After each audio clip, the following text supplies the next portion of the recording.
Ma femme va mettre son déshabillé noir et on va se faire une jolie petite partie. T'en voir là, écoute, t'en voir là. Ben ouais, ce qui me les casse, c'est les faux affranchis. Les pétroleurs syndiqués, les anards inscrits à la sécurité sociale. Ça refait la Chine, ça prend la Bastille et ça se prostitue dans des boulots d'esclaves. Vous êtes anglaise? Yes. Jeanne d'Arc, vous connaissez? Yes. Et Napoléon, vous vous souvenez de Napoléon? Yes. Yes. Et ben nous aussi. Puis, ce qui est sûr, c'est qu'on aura quitté cette boîte à la con. Mais bien sûr. On sera trop loin. Mais bien sûr. Ils verront plus. C'est hors de question que je lèche le cul de la République. De la direction, là, tu vois. Ah non, de Dieu de bordel de merde. Il voulait vous prendre pour époux. Bu. Quand on mange sain, sans produits chimiques, il n'y a jamais de contre-indication. Le clem. Le clem. Et bonne année, bonne santé mes seigneurs. Bienvenue dans cette toute nouvelle émission baptisée Le cinéma qui émeut et qui mange de l'herbe fraîche en plein soleil. Alors, ça faisait très longtemps que je voulais faire cette émission, donc je suis Max Pereira. Je traite bien sûr la plupart du temps de cinéma de Hong Kong, si vous suivez ma chaîne. Et ça fait depuis le début que je voulais parler de cinéma français, principalement évidemment de comédie et d'un certain état d'esprit à la française, en reprenant certains films des années 50, 60, 70, 80, 90 et même encore aujourd'hui, par le biais de réalisateurs et d'acteurs avec lesquels j'ai grandi, ou alors revenir sur des grands classiques français dont on ne parle pas assez sur YouTube, puisque je constate aussi que mes confrères parlent énormément donc de cinéma américain ou anglo-américain de manière plus large, et moi je suis un petit peu dans l'équipe du cinéma asiatique, mais on parle à mon goût pas assez de cinéma français, pas assez de cinéma européen, donc j'espère que ça donnera un petit peu d'idées à certains et que des gens, ça ouvrira un champ des possibles en allant vers le cinéma français et le cinéma européen. Et pour ouvrir donc cette émission, je ne suis pas tout seul, puisque je suis avec un de mes meilleurs amis de 20 ans qui a un petit peu grandi dans le même village que moi. Donc Anthony, comment vas-tu mon cher Anthony ? Eh ben, ça va très bien. Je te remercie de m'inviter sur ce podcast et j'espère que je ferai honneur à ta réputation, à ta culture et voilà, à toutes tes émissions. Et puis voilà, c'est la première fois que je fais cet exercice. Donc je demanderai à tout le monde d'être un peu indulgent. J'espère que je serai audible et voilà, agréable à la voix, parce que moi je fais partie des gens qui supportent pas sa voix, mais bon, c'est pas grave. J'espère que voilà. Pareil, donc on est un peu tous de cette équipe là. Voilà. Se réécouter, c'est pas facile, mais ne t'inquiète pas, sur ma chaîne normalement tous mes abonnés sont bienveillants, donc ne t'inquiète pas pour ça. Ouais. Donc on est des vieux briscards. Ouais, on a quoi, on a plus de 20 ans.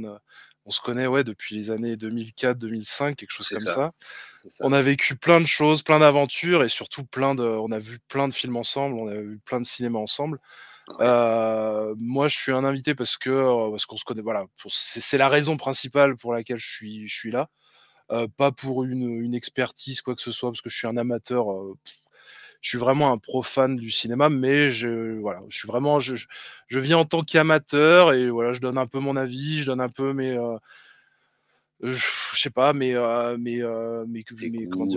goûts, voilà, c'est ça, et puis les hypothèses que j'émets sur certains trucs. Et voilà, j'ai des goûts plutôt classiques, mais il y a certains films qu'on a en commun qui nous plaisent.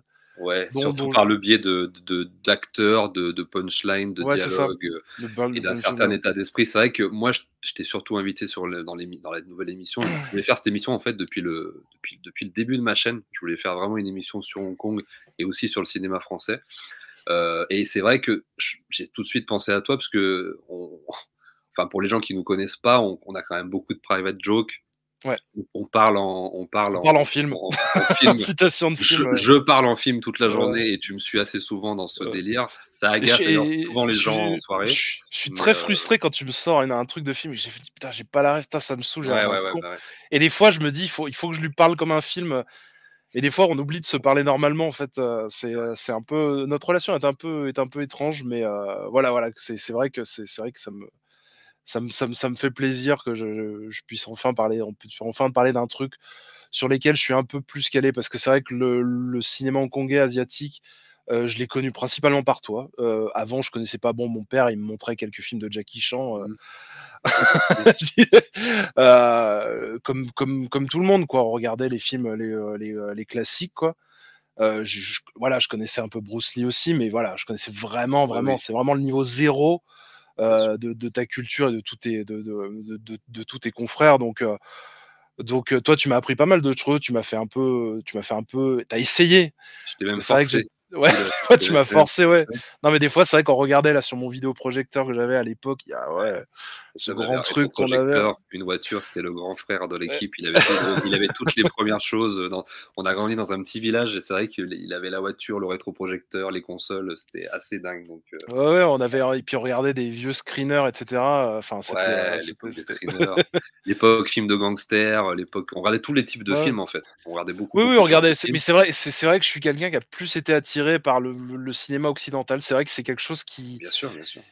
Alors je sais pas pourquoi. Je sais pas. En fait, c'est comme nous tous. Là, on fait une longue introduction. Hein, pardon. On va arriver au sujet d'aujourd'hui, mais c'est pour introduire un petit peu le personnage, un petit peu savoir d'où on vient, etc. Mais c'est vrai que nous, moi-même, comme toi, j'ai grandi avec le cinéma occidental. Hein, je suis un Français. On est de la même génération. On a grandi dans les années 90. On a évidemment grandi avec le cinéma américain, principalement d'action. On a les mêmes références. Schwarzenegger, Stallone, Van Damme et compagnie, on a exactement les mêmes refs. On a vraiment, donc c'est normal dans les années 90 quand t'es un gamin de cette décennie-là que tu grandisses avec ce type de film. Sauf que moi, dans les années, au tout début 2000, en fait, j'ai découvert le cinéma de Hong Kong comme toi. Mon père m'avait montré des Jackie Chan, des Bruce Lee, des conneries comme ça. Enfin, tu vois, quand t'es gamin, il te le montre vite fait sur le truc. Après, tu tombes. Moi, je suis complètement tombé amoureux de Bruce Lee et de Jackie Chan dans les années 2000. Et je suis tombé dans la marmite. Et puis, j'ai exploré le cinéma asiatique dans les années 2000. Mais c'est vrai que toi, t'as pas eu ce parcours-là parce que t'as fait autre chose. T'es passionné par autre chose aussi. Hein, je suis plus jeux vidéo. Oui, non, je suis plus jeux vidéo. Moi, c'est beau. Et voilà, mais tu m'as fait. Moi, par exemple, tu m'avais fait découvrir des films de zombies, des films d'horreur, qui est un peu plus ton délire aussi. Et voilà, donc voilà, c'est normal, on a à peu près le même départ au niveau de là d'où on vient. On vient un peu du même milieu social, on vient un petit peu du même endroit, un peu de province et un peu de la France profonde, et on a un peu les mêmes rêves, mais sauf qu'on a pris deux directions différentes à partir des années 2000, on dirait quoi. Non, mais on avait déjà, excuse-moi, on avait déjà deux directions posées, mais en fait, ce qui m'a attiré chez toi, c'était la passion, en fait, plus que le sujet en soi, c'était le fait que tu étais un passionné et que tu n'avais pas envie de faire de faire ce que les gens de la campagne à l'époque voulaient faire, etc. Ce qui reste noble pour n'importe qui, mais il y avait un côté de t'avais envie de t'en sortir, puis t'avais un esprit artistique. Je voulais voyager, que j'aimais beaucoup. Voilà, tu faisais des films, des machins. Je pense que c'est ce qui a fait qu'on a toujours accroché après. C'est ce qui a fait qu'on a accroché au début, et puis après notre relation s'est maintenue parce qu'on a quand même on a une façon, on a un état d'esprit qui reste quand même en commun, même si on est super éloigné. Comme je te disais l'autre jour, je te disais qu'on est super éloigné, même physiquement. Rien à voir. Même au niveau de machin, il y a plein de choses sur notre mode de vie, etc. est totalement différent. Ouais. Mais je sais pas, il y a une espèce de connexion. Voilà, c'est peut-être ce truc de la private joke des films qui fait que. Puis de voir la vie un peu différemment, c'est-à-dire de sortir un peu.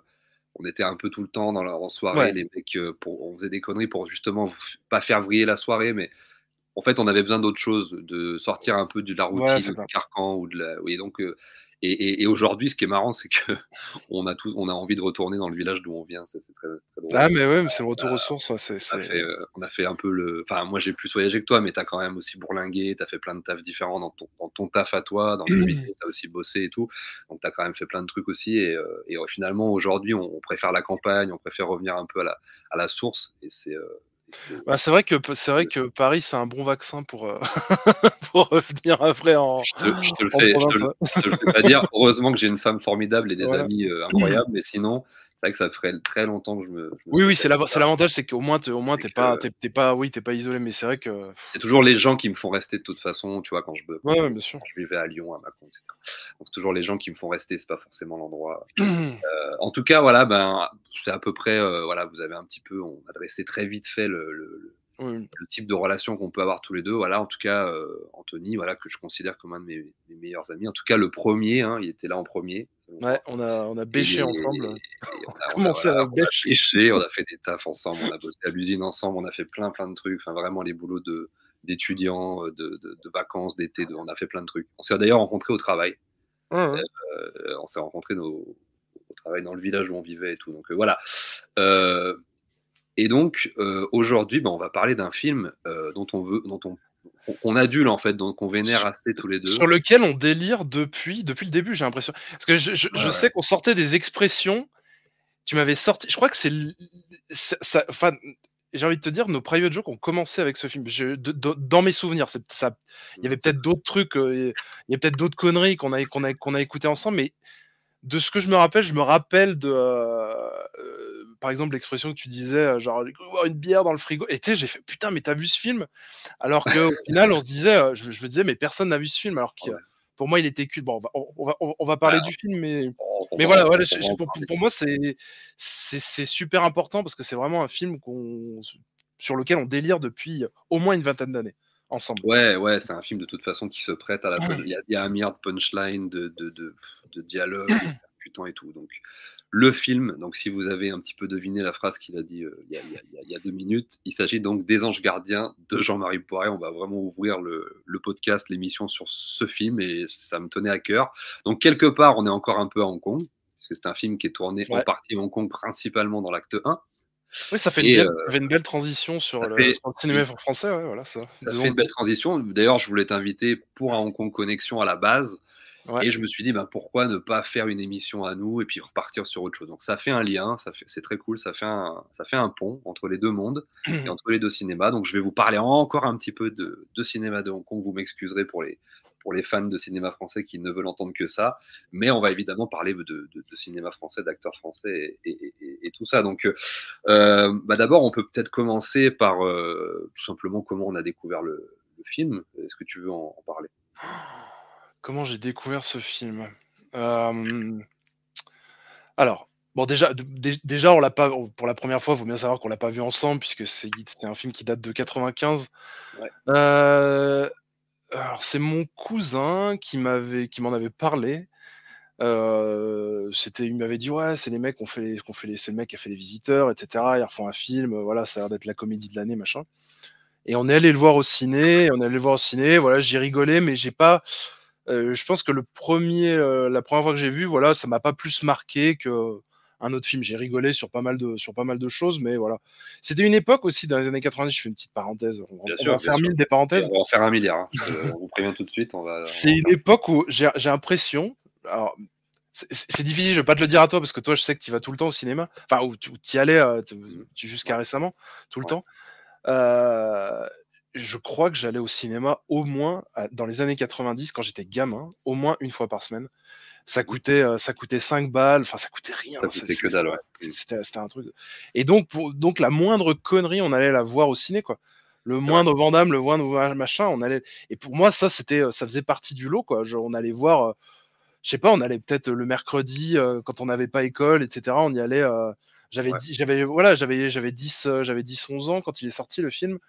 Donc j'y allais avec mon cousin, j'étais accompagné, machin, il n'y avait pas de problème, il n'y avait pas de. On n'avait aucun souci, j'ai passé ma jeunesse à Bourg-en-Bresse, donc c'était plutôt calme, il n'y avait pas trop de. On pouvait sortir le soir, etc. Il n'y avait pas de souci. Quand on était gamin, c'est vrai qu'on a fait des trucs, on a fait des dingueries. Alors que j'avais que 10 ans, et je pense que je ne laisserais pas mon gamin sortir à cet âge-là, à notre époque, quoi. Et c'est vrai que voilà, on allait au ciné, on allait voir ce film. Bon, j'ai pas plus percuté que ça. Ouais. Alors bon, est-ce qu'on peut avouer ça? J'avais un petit fantasme sur l'actrice principale dont on parlera après. Ouais. Quand j'étais gamin. Parce Parce que c'est vrai qu'elle est bien charnue, quoi. Oui. Et c'est vrai que ça m'a fait accrocher un peu, ça m'a fait accrocher un petit peu plus sur ce film. On l'avait reloué parce qu'en plus, c'est ça qui est dingue, c'est qu'on allait au cinéma et après on relouait les films à Vidéo Future. On avait un Vidéo Future machin. Et en plus, il y avait un truc. Bon, c'était une opération hyper commerciale qui disait tu loues un film pour les enfants et t'as un film. Enfin, oui, c'était gratuit pour les enfants le mercredi, par exemple. Donc si t'avais moins de 18 ans, t'avais un film gratuit. Mais vu que c'était tes parents qui t'accompagnaient, bah eux ils se prenaient un film à côté, tu vois. Donc eux ils payaient. Mais c'était toujours gratuit, tu vois. Et nous on prenait le film gratuit à chaque fois. Et ma mère elle prenait peut-être un film de temps en temps, mais bon ça a marché ce truc, ça a pas mal marché. Puis on louait des DVD. Je sais pas si tu faisais ça, de louer des cassettes, etc. C'était un truc qu'on faisait énormément. Moi, c'est vrai que j'ai vraiment grandi. Alors, comme tu l'as dit, en fait, on s'est rencontrés à Porcieux, l'endroit. Enfin, on peut citer le nom hein, parce que moi, j'en parle sur ma chaîne. J'ai déjà fait des vidéos dessus. Et c'est un village, c'est le village de mon enfance. Vraiment, j'y suis arrivé très tôt en Nord-Isère et on s'est rencontrés là-bas. Mais toi, tu vivais dans une petite ville, on va dire. De province et moi j'ai vraiment grandi à Porcieux, donc en fait c'est vrai qu'on allait beaucoup plus au cinéma dans les années 90, mais moi j'y allais quand même, je pense, moins que toi. Il y avait un petit peu moins de choix parce qu'en fait nous on allait à Ambérieu, la ville de c'était un peu plus loin. Et c'était un peu plus limité. On allait voir les grosses sorties, je me rappelle, on allait déjà voir tu vois les trucs à l'école, les sorties scolaires, on allait voir tous les Disney, tu vois, des trucs comme ça. Et puis avec les parents, on allait voir tous les gros films familiaux de l'époque, les Jumanji, les Rasta Rocket, les Visiteurs, les trucs comme ça, tu vois. C'était aussi, comme tu dis, l'époque de la VHS, donc on rattrapait les VHS comme on pouvait. Nous, c'était plutôt par le biais du magnétoscope, on enregistrait. Et puis les vidéoclubs, il y avait un vieux vidéoclub dans la ville d'à côté qui s'appelle Montalieu, qui a fermé quand j'étais gamin. J'y suis pas trop allé en fait. Et après, il y a eu effectivement un Vidéo Futur qui s'est installé là, avec l'ère du DVD. Mais c'était un peu après, quoi. Il y avait pas un choix incroyable en fait au niveau des. Ouais, mais je me souviens, il y avait un truc automatique. C'était juste un truc automatique. Tu vers le bureau de tabac. Ouais, je vois, mais nous, on avait vraiment une boutique où tu avais des vendeurs, etc. Tu avais vraiment un truc. Et ben, ce vidéoclub-là, il était. Là, désolé, on parle pour les gens qui connaissent pas. C'était en face de la poste de Montalieu. En fait, tu avais un vidéoclub dans cette rue qui était un vidéoclub à l'ancienne. Et j'étais allé une seule fois avec mon daron. On avait dû louer genre Best of the Best 3, enfin une purge, un truc. Enfin, j'avais souvenir d'un truc, mais j'étais vraiment petit et ils l'ont fermé assez rapidement. Enfin, je l'ai pas vraiment connu ce vidéoclub. D'accord. En fait, on avait voilà. Mais en gros, moi, pour te dire, les Anges Gardiens, voilà, comme de temps en temps on sortait en famille, on faisait des petites sorties en famille. C'était très rare. Mais ce film-là, je suis allé le voir avec mes deux cousines de côté portugais, côté de mon père. Et c'est mes deux cousines qui m'ont emmené voir ce film tard un soir, je me rappelle. Donc c'est sorti en 95, donc j'étais très jeune, hein, j'avais 8 ans. J'avais 8 ans, donc je sortais avec mes cousines qui étaient déjà très grandes et tout.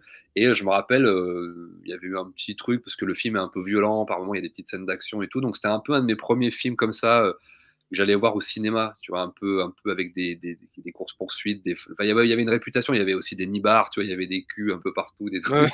Ouais. Donc ma mère, elle était un peu bon. Ils étaient pas trop à cheval sur ça. Au niveau des films, on n'en parlait pas trop à la maison de ça, parce que voilà. Mais parce qu'on a des catholiques purs et durs. Mais en tout cas, pour les films, ça posait pas de problème. Mais en tout cas, j'allais pas le voir avec mes parents, le film. Tu vois, j'allais le voir en mode avec mes cousines qui étaient ados et tout. Donc c'était ambiance plutôt comme ça, tu vois. J'accompagnais mes cousines adolescentes pour voir le film. C'était pas vraiment familial. Donc il y avait vraiment dès le départ ces scènes au Crazy Horse. Il y avait quand même beaucoup de violence. Un mec qui se fait tordre le cou au début du film. Enfin, qui se fait buter. Il y a Yves Régnier qui se fait buter au début du film comme une crêpe. Il y a un pancake. Ouais, comme un pancake. Enfin, tu vois, il y a des trucs. Donc c'était un peu le truc. C'était pas le truc interdit, mais à 8 ans, tu sais, c'est un peu le truc. Tu vas voir en salle, c'est un peu le truc un peu subversif que tu vas voir à 8 ans, tu vois, c'est pas le truc familial.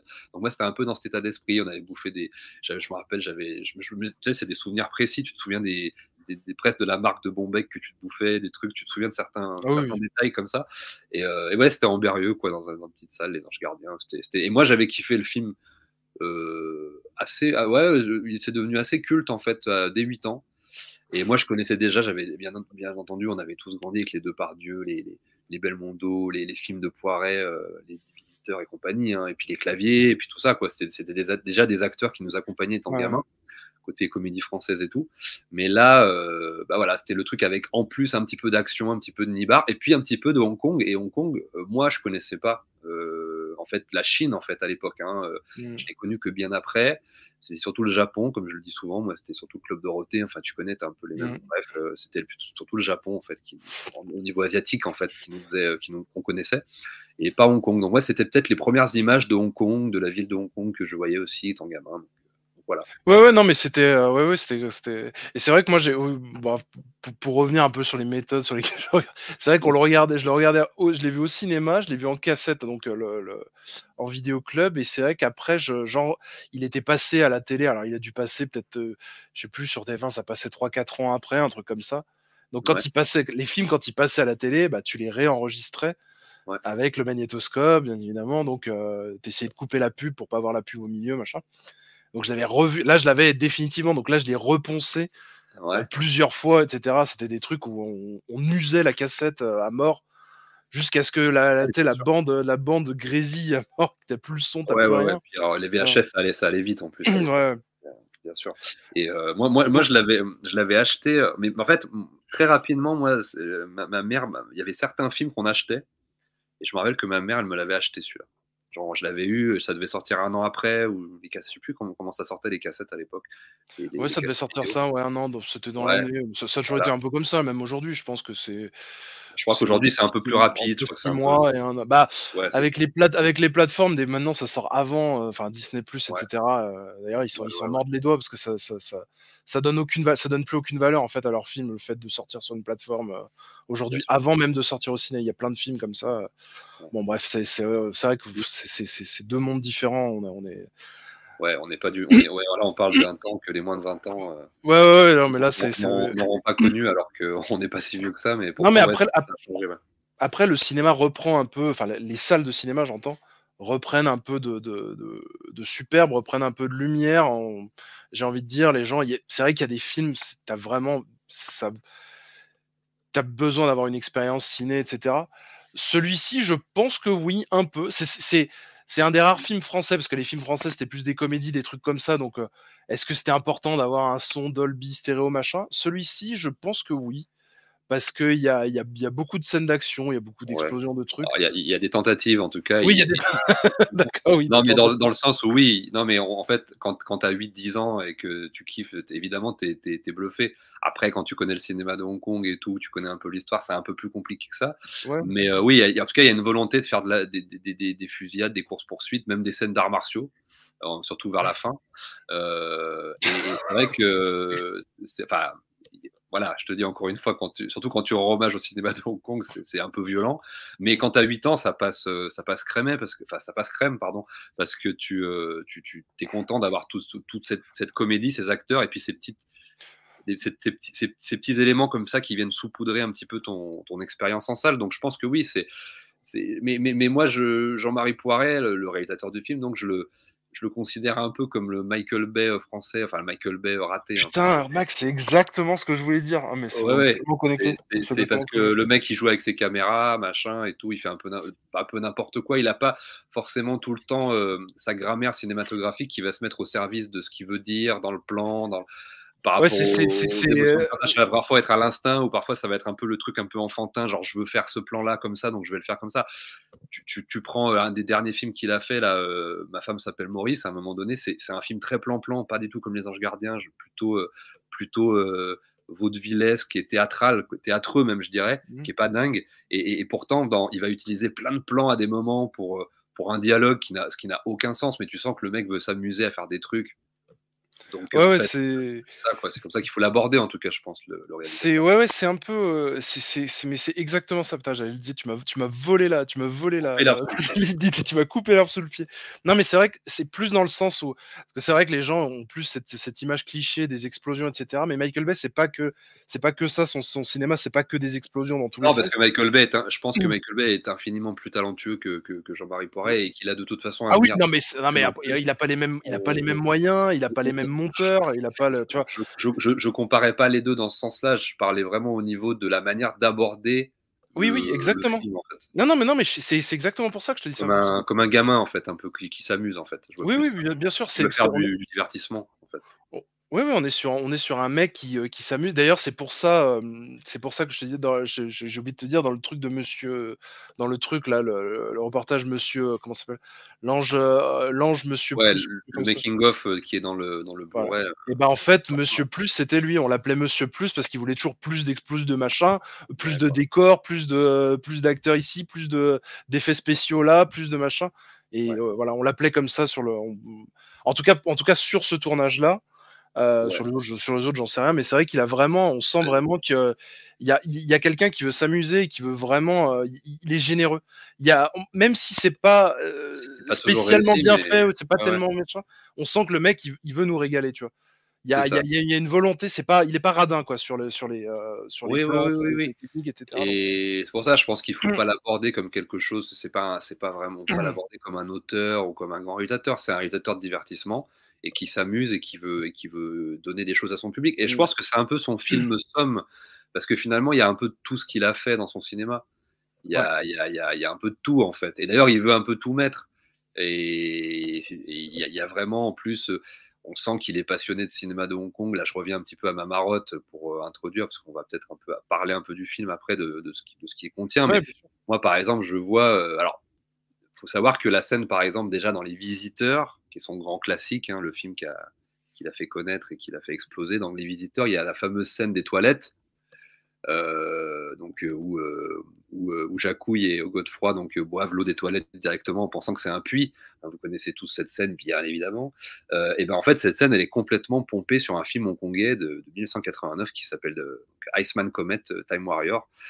Avec Yuen Biao, où Yuen Biao est un homme, donc un guerrier impérial de l'époque de je ne sais plus quelle dynastie chinoise, ma femme m'excusera, et qui se retrouve dans le Hong Kong moderne des années 90 et qui à un moment donné se retrouve dans un appartement donc chez Maggie Cheung, parce que Maggie Cheung est aussi dans le film, et il se met à boire l'eau des toilettes directement. Donc et le film a été fait bien avant Les Visiteurs, donc il est évident que de toute façon Jean-Marie Poiret s'est inspiré d'Iceman Comet, déjà dans le pitch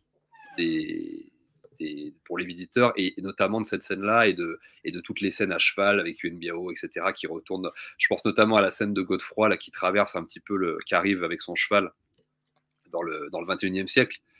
Il y a une scène un peu similaire avec Yuen Biao dans Iceman Comet, donc on sent déjà que le mec il est influencé par le cinéma de Hong Kong. Et dans Les Anges Gardiens, ça se voit comme le nez au milieu de la figure, puisque ça commence directement à Hong Kong. On est dans un polar, en fait. On est dans un polar d'action hongkongais. Il y a effectivement au début cette fameuse scène avec Yves Régnier, cette scène de fusillade avec le bateau, le ferryboat. Sur le ferryboat, il y a la course-poursuite un petit peu au début. Après, il y a la course-poursuite avec Depardieu, là, avec l'espèce de tuk-tuk, là, je sais plus comment ça s'appelle. J'ai perdu le truc, c'est le 5. Exactement. Le triporteur, enfin, là, ça s'appelle. Le triporteur, voilà. Et puis avec la scène, par exemple, il y a une scène de poursuite en bateau. C'est plan par plan la scène de Twin Dragon, donc le double dragon avec Jackie Chan. Vous verrez deux Jackie Chan, ils reprennent le concept de double impact avec Van Damme, et donc c'est une comédie avec Jackie Chan, double Jackie Chan avec Tsoyark et Ringo Lam, pardon, je vais y arriver, et où il y a une scène comme ça, en fait exactement la même scène avec l'explosion à la fin, des mecs qui sautent dans l'eau avant l'explosion, le bateau qui arrive, sauf que au niveau de la narration est un peu différente, mais il refait exactement la même scène, donc on sent qu'il veut s'amuser comme un gamin et refaire la scène. On peut y voir du plagiat, c'en est, mais on peut aussi voir, comme on a dit, ce côté aussi gamin qui s'amuse et qui veut refaire. Et j'en sais quelque chose, hein, quand j'ai fait mon film, j'ai voulu refaire des scènes. Je veux refaire des scènes que j'ai vues étant gamin qui m'ont fasciné. À la fin du film, dans Les Anges Gardiens, il y a carrément des scènes de fusillade et de même d'arts martiaux. Alors elles sont toutes pétées. Pour moi, elles sont beaucoup trop courtes. Et la fin est beaucoup trop expédiée aussi, on en reparlera de ça, mais parce que le rythme est juste aberrant dans ce film. Et puis voilà, il y a aussi tout un truc il rend hommage à plein de trucs hongkongais aussi de l'époque, le fait que ça soit très rapide au niveau du montage, que ça change de ton d'acte en acte, c'est-à-dire que l'acte 1 commence d'une certaine manière, l'acte 2 va sur complètement autre chose, ce qui fait qu'ils avaient changé d'idée en cours de film, en tout cas au niveau de l'écriture, comme à Hong Kong, le côté aussi vaudeville comme à Hong Kong. Enfin, voilà, il y a plein de trucs C'est vrai qu'il a plein de genres, qui s'imbriquent les uns dans les autres. Oui, il fait plein de choses, action, comédie, vaudeville, comme tu dis. Voilà, il y a plein de styles différents. Mais bon, ça reste dans l'ensemble très très nerveux. Et voilà, comme on disait, ça nous laisse pas le temps de nous reposer. Ça, c'est une sûr. seconde, quoi. et puis de base, apparemment, de ce que j'ai compris, c'est qu'il avait fait un film de pratiquement 3 heures au niveau du montage, qu'il avait réduit finalement au niveau de sa version définitive à 2h05. Et apparemment, la prod lui a demandé de couper le film pour qu'il fasse moins de 2 heures. Il a accepté avec regret, puisqu'en fait, lui-même disait, mais j'aurais très bien pu leur dire fuck, parce qu'en fait, j'étais le roi du pétrole à l'époque, et j'aurais très bien pu faire la durée que je voulais. Donc il a vachement regretté ça, et apparemment tout a été perdu. Et encore une fois, pareil, c'est un truc qui ressemble aussi au cinéma de Hong Kong, sans vraiment le vouloir. C'est qu'à l'époque à Hong Kong, pour tout ce qui est, scène coupée, scène qu'on garde pas au montage au niveau du director's cut, ils avaient une fâcheuse tendance à tout balancer à la poubelle en fait. Donc tu retrouves pas les director's cut, tu retrouves pas les versions longues la plupart du temps. Et là c'était un peu pareil pour les Anges Gardiens. Apparemment ils auraient tout jeté et il n'existerait pas cette version, elle serait perdue à tout jamais dans les méandres du monde, quoi. Donc c'est un peu dommage. J'aurais bien voulu voir cette version, surtout qu'il disait que c'est vraiment cette version-là qui était pour lui la version définitive. Et il disait que c'était un film incroyable, limite un chef-d'œuvre. Bon, après, c'est les mots de Jean-Marie Poirin, je lui laisse. Oui, bien sûr. Mais ça aurait été vraiment son film et ça aurait été un peu la quintessence de ce qu'il voulait faire. Oui, parce qu'après, bon, il est produit par merde, j'ai perdu son nom. Alain Terzian, pardon. Donc c'était peut-être lui aussi qui devait un peu limiter, surtout au niveau du budget. Je pense c'est lui qui produisait le film. Donc je pense qu'il devait lui dire il va falloir te calmer un petit peu, même si le mec, je pense qu'il a quand même été assez libre dans tout ce qu'il a fait, parce que ça pourrait être encore plus spectaculaire, tout peut être encore plus spectaculaire, mais c'est vrai que là, je pense qu'il a mis bien les potards à fond, quoi. Et je voudrais juste dire un truc que je viens de penser à l'instant, par rapport au contexte de l'époque. Tu me diras si je me trompe, mais je pense qu'à l'époque, les films étaient moins longs qu'aujourd'hui, c'est-à-dire qu'ils duraient, je pense qu'ils duraient tous, il devait y avoir une convention où il devait durer entre 1h30 et 2 heures, etc., grand maximum. Il y avait vraiment une norme à respecter, alors qu'aujourd'hui, j'ai l'impression que tous les films, je vois des films, des fois, ils durent 3 heures, 2 heures, 3 heures, alors que quand j'étais gamin, ça durait pas ces temps-là, les films. Les films, ils duraient pas il y en avait, bien sûr, mais c'était plus exceptionnel. Je sais pas ce que t'en penses. Ouais, bien sûr, évidemment, ça a complètement changé. C'est l'éternel débat qu'on a avec les collègues sur YouTube. On parle souvent de ça, ouais, effectivement, des films qui ne parlent de pas grand-chose et qui durent 3 heures, parce que le mode de consommation a changé. Moi, j'avais lancé cette théorie comme quoi c'était pour retenir les gens le plus possible dans la salle pour qu'ils consomment bonbons et coca, tu vois, pour que ça leur donne envie à chaque fois de racheter des trucs. J'avais lancé cette idée, je sais pas si elle est vraie ou pas, mais en tout cas, il y a un truc de consommation, effectivement, alors que les films racontent pas grand-chose. C'est vrai qu'en moyenne, avant, oui, un film, ça durait souvent, quand j'étais jeune, en moyenne, 1h30, 1h45. Grand maximum 2 heures. C'était rare que des films dépassent 2 heures, comme tu dis. Oui, t'avais genre Ben-Hur qui durait 5 heures, ou un truc comme ça. Mais surtout au niveau des grandes comédies populaires à l'époque, voilà. Parce que, bon, déjà en France, à l'époque, on produisait pratiquement plus que ça. Enfin, c'était les années 80-90. C'est un peu pour moi le début de la fin du cinéma français, mais il y avait encore des grandes comédies populaires. Et il y avait encore ce truc-là, donc qui a amené les gens en salle et qui marchait, contrairement à celles d'aujourd'hui, qui sont quand même subventionnées. Ça, c'est de donner au passage, mais il devait y avoir des subventions aussi à l'époque. Bien sûr, mais là, disons que effectivement, c'était quand même des films assez populaires qui marchaient, qu'on allait tous voir et tout, et qui rassemblaient quand même. Mais oui, effectivement, c'était le film dure 1h50, alors qu'on a l'impression, enfin, avec le rythme, le montage et tout, ça dure 1h30, quoi. C'est vraiment réduit. Alors ça, pareil, on doit en parler du montage, totalement cocaïné, on va dire, hein, du projet, c'est hallucinant. Apparemment, c'est même sa monteuse qui aurait, de ce que j'ai cru voir, c'est sa monteuse qui aurait accéléré certaines scènes et tout. Il y aurait eu des bisbilles comme ça entre les deux, où lui il voulait en faire un peu plus, elle un peu moins. Enfin, il y a des trucs comme ça où c'était un peu compliqué au niveau du montage même, en fait. Il y a eu un cafouillage à ce niveau-là, apparemment. Oui, puis je pense aussi parce que alors, faut voir dans quel sens on part, mais par exemple au niveau des, c'est un film où ils se sont beaucoup fendu la poire en fait, surtout avec Depardieu, etc., qui arrêtait pas de se marrer dans plein de trucs. Alors apparemment, je sais pas s'ils se marrent comme ça sur tous les tournages, mais ça avait l'air d'être un tournage où ils arrêtaient pas de s'éclater de rire. C'est d'ailleurs pour ça qu'il y a un bêtisier à la fin. Ouais, qui est pas piqué des hannetons d'ailleurs. Et je pense que le montage un peu saccadé est dû aussi à ça, parce qu'ils étaient obligés de couper. Au bout d'un moment, ils ont dit bon, c'est bon, on l'a fait 15 000 fois cette prise. Une journée de tournage, je vois à peu près ce que ça doit coûter. Donc au bout d'un moment, ils se disent bon, bah c'est bon, on va garder cette scène. Et puis au moment où ils rigolent, on va couper. Et c'est pour ça qu'il y a des espèces de cuts. Comme disait Karim Debache, on a l'impression que le film bégaye, tu vois.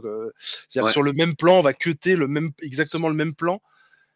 Pour dire une autre phrase, le gars va dire une autre phrase comme s'il s'auto-téléportait de quelques centimètres. Oui, il y a des plans qui se bouffent entre eux, il y a des dialogues qui se bouffent entre eux. Ouais, je pense que c'est des trucs de vraiment que les mecs se sont marrés et qu'ils en avaient marre et qu'au final ils se sont dit bon allez on va garder, on peut pas faire le plan en entier où le mec se marre pas.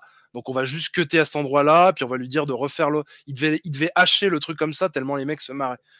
C'est ce que ouais, bien sûr. C'est ce dont il parle des fois dans le film. Alors je sais pas je dis pas que c'est partout pareil, hein. Je dis pas que c'est dans toutes les scènes c'est comme ça, mais c'est vrai que c'est un truc que j'ai vu pas mal de fois. Et dans le pseudo making of où ils essayent c'est pas un making of, c'est plus un espèce de documentaire sur le film où ils essayent avec des entretiens, des trucs. Ouais, voilà, des entretiens, et tu vois des scènes du film, des petites scènes un peu en off. Mais et donc les mecs expliquent par exemple la scène de clavier à la fin où il est dans l'église. Donc là tu vois vraiment que le mec il en peut plus avec les buts, etc. On en reparlera. Mais et il dit Clavier qu'au bout d'un moment il en avait tellement marre que Clavier il s'est retrouvé tout seul dans l'église. C'est-à-dire il y avait personne en contre-chant. Tu le voyais juste lui en chant, et quand il dit voulez-vous épouser machin, il est tout seul dans l'église. Il y a personne d'autre. Il y a même pas un technicien ni quoi que ce soit, tu vois. Enfin, il y a peut-être juste le cadreur, tu vois, ou le mec du son, mais c'est tout. Donc tellement les mecs se marraient, tu vois, tellement ils ont. Ça c'est un peu la limite pour moi, tu vois, à la fois les trucs encore cool qu'il y avait dans les années 90, c'est la limite que commençait à atteindre le cinéma français, c'est-à-dire que les acteurs commençaient un peu à prendre en otage les films, dans le sens où ça se faisait vraiment que sur leur nom, et des fois il y avait des. En fait, c'est un peu la contradiction de ce qu'est un peu l'esprit français, le truc, c'est-à-dire que on doit faire un film avec, tu vois, un début, une fin, un montage, un minutage, quelque chose de très technique, mais en même temps, tu as le gros français au milieu qui c'est ça un peu qui est cool en fait dans le cinéma français, c'est-à-dire que tu laisses respirer le texte et l'acteur qui va dire le texte. Et moi, c'est aussi un truc qu'on a en commun tous les deux, c'est qu'on va parfois se marrer ou se souvenir de certains dialogues ou de certains moments de film parce qu'il va y avoir un acteur magnifique qui va dire un texte super cool avec le bon timing, et si en plus c'est comique, c'est encore plus dingue. Et ça va même être à l'intérieur de films complètement pourris, par exemple, parce qu'il y a des grands acteurs et des grands textes ou des grands dialogues, et en fait ça c'est vrai que des fois ça dépasse. Ça dépasse, hein, pour faire une autre allusion à un film de Claffetard et de Jean-Marie Poiret, parce qu'il a aussi fait Le Père Noël est une ordure. Et oui, en fait, il laisse aussi de l'espace aux acteurs et tout. Du coup, c'est même la raison pour laquelle le film a été fait, apparemment, c'était complètement ubuesque, parce qu'en fait, c'est quoi ? C'est Depardieu qui voulait faire un film à tout prix avec Claffetard et avec Poiret au milieu des deux visiteurs, et puis ils se sont trouvés un petit moment pour le faire, c'est ça, hein, Anthony ? Oui, en gros, Poiret, il avait à l'époque, avant les visiteurs, il avait jamais fait un blockbuster, enfin un truc qui avait cartonné. Avant ça, oui, si, il avait fait le Père Noël tourné, mais c'est plus un truc du. C'est un truc les Splendides qui ont explosé. Voilà, puis c'était déjà une pièce de théâtre, etc. Alors que là, il fallait qu'il refasse ses preuves parce que le mec, il avait peur de devenir ringard, etc. Dès qu'il est sorti les visiteurs, en gros, niveau budget, on lui a dit fais ce que tu veux, tu vois. Et je pense que ça, c'est des films qui sont importants. C'est-à-dire les films post-succès. Alors, j'ai connu 2-3 mecs dans le jeu vidéo qui ont eu ça, c'est-à-dire qu'ils ont fait un jeu qui a hyper bien marché, Et derrière, on leur dit, vas-y, prends autant de millions que tu veux et tu fais ce que tu veux. Et en général, c'est un peu une bouse, le truc d'après, parce que le mec veut faire son truc à lui, et c'est un truc ultra niche, tu vois. C'est un truc, le mec, il se dit, c'est mon film à moi, j'en ai rien à foutre, ça plaît au monde. J'ai le budget, on m'a laissé carte blanche, etc. Et en général, c'est un truc qui marche pas trop bien. Bon, lui, il a marché, il a plutôt bien marché. Il n'est pas devenu le film culte. Bon, ça, on en reparle. À chaque fois, on dit on en reparlera, mais bon, on en parle maintenant. On peut en parler tout de suite. En fait, voilà, c'est mieux parce que il est pas devenu le film culte. Je sais pas pourquoi dans l'esprit des gens, alors qu'il n'a que des expressions cultes, des punchlines, etc., qui sont absolument dingues. Je sais pas comment alors ça a été écrit par Poiret et par Claftard. Ils ont écrit tous les deux leurs trucs, tous les personnages, quoi. Après, je pense qu'il y a peut-être un peu d'impro de Depardieu, etc. Mais c'est, enfin, il y a pas un mème. Enfin, j'ai jamais vu. Alors si, j'ai vu 2-3 petits mèmes, mais ils se font très très très rares. Il n'y a pas dans la culture populaire, il est plutôt, les gens l'apprécient, les gens le connaissent un peu, mais il n'a pas marqué les esprits comme Les Visiteurs, même comme les Visiteurs 2 a encore plus marqué les esprits que ce film, tu vois. Mais Les Visiteurs, c'était quelque chose, puis ça touchait aussi à. Oui, il y avait un côté. Français, le côté Moyen-Âge, chevalier, ça revenait, parce qu'il y a mine de rien une envie de refaire ce type de cinéma épique et chevaleresque et tout, mais là dans un cadre en plus comique de l'époque. Donc ça, je pense qu'en fait il y avait la bonne tambouille, il y avait la bonne formule, le bon plat qui était bien équilibré et qui correspondait aussi aux attentes des gens. Et voilà, peut-être que justement, comme tu dis, en fait les Anges Gardiens, il est arrivé pile poil entre les deux, et peut-être les gens l'ont oublié par rapport à ça aussi, parce qu'il est vraiment arrivé entre les deux, entre Les Visiteurs 1 et puis le Visiteur 2. En fait. Donc, mais je sais qu'à l'époque il était attendu. À l'époque, les gens ont dit si tu veux, il a été apprécié. Alors il a été plutôt apprécié, parce que là il a fait plus de 5 millions. Il a fait plus de 5 millions d'entrées, presque 6 millions, je crois, 5 millions 900, etc. T'avais dit combien il a fait au box-office? Il a fait beaucoup plus, mais moi les chiffres, je m'en souviens plus. Mais il a bien marché, il a plutôt bien marché. Oui, il a plutôt bien marché, mais c'est vrai que on a du mal à s'en souvenir, etc. Mais c'est pas la grande vadrouille, des trucs comme ça, tu vois. Ça reste. Ouais. Et puis de toute façon, le film a ses défauts, a des défauts énormes, mais je pense que les gens se souviennent aussi de ça. Il a aussi, je pense qu'il est culte pour beaucoup de gens comme nous. Moi, je connais très peu de gens qui en parlent quand même. Je rends quand même hommage à mon ami Jonathan Azia, que j'embrasse, on a fait une petite scène hommage chez lui il y a quelques mois, et c'est un de ses films cultes aussi. Et sur YouTube, même parmi mes potes et tout, il y a quand même des gens qui le connaissent et qui l'aiment bien. Mais c'est plus un petit statut culte qu'effectivement un gros classique. En fait, c'est un petit film culte, c'est pas un gros classique. Voilà, c'est ça que je voulais dire. Dans l'esprit des gens. On va attaquer un peu dans le gras, on va parler un petit peu on va faire un petit synopsis de ce movie. Essaye de synopsiser ça, vas-y. Alors, qu'est-ce qui se passe dans ce film? Alors, en gros, on a un gars qui travaille, un gars qui était un peu en relation avec la mafia chinoise, qui a dérobé un des grands gangsters. Il a pris, je sais pas combien, 15 millions, un truc comme ça, 15 millions de dollars, un grand gangster qu'il a volé. Et le mec donc c'est un mec à Hong Kong, un Français à Hong Kong. Interprété par Yves Régnier, qui essaye de fuir le pays avec son fils, parce qu'il a un fils qui est chinois, franco-chinois. Et donc, il essaye de s'échapper, il se fait attraper par la triade, mais avant de se faire lyncher, il appelle son pote qui était un ancien, qui s'appelait comment il s'appelait je ne sais plus, mais on va vas-y simplement. C'est pas Ciccolini, mais il s'appelait il s'appelle Carco, en tout cas. Il a changé de nom, il s'appelle Carco, voilà, c'est ça. Un espèce de petit voyou, mais qui sert dans le Crazy Horse, enfin dans la boîte de nuit, de dance club, voilà. Ils étaient ensemble à l'époque, ils faisaient des casses ensemble, des coups ensemble, et l'autre s'est rangé des voitures, il est repenti, et lui il a ouvert un club au Crazy Horse, machin.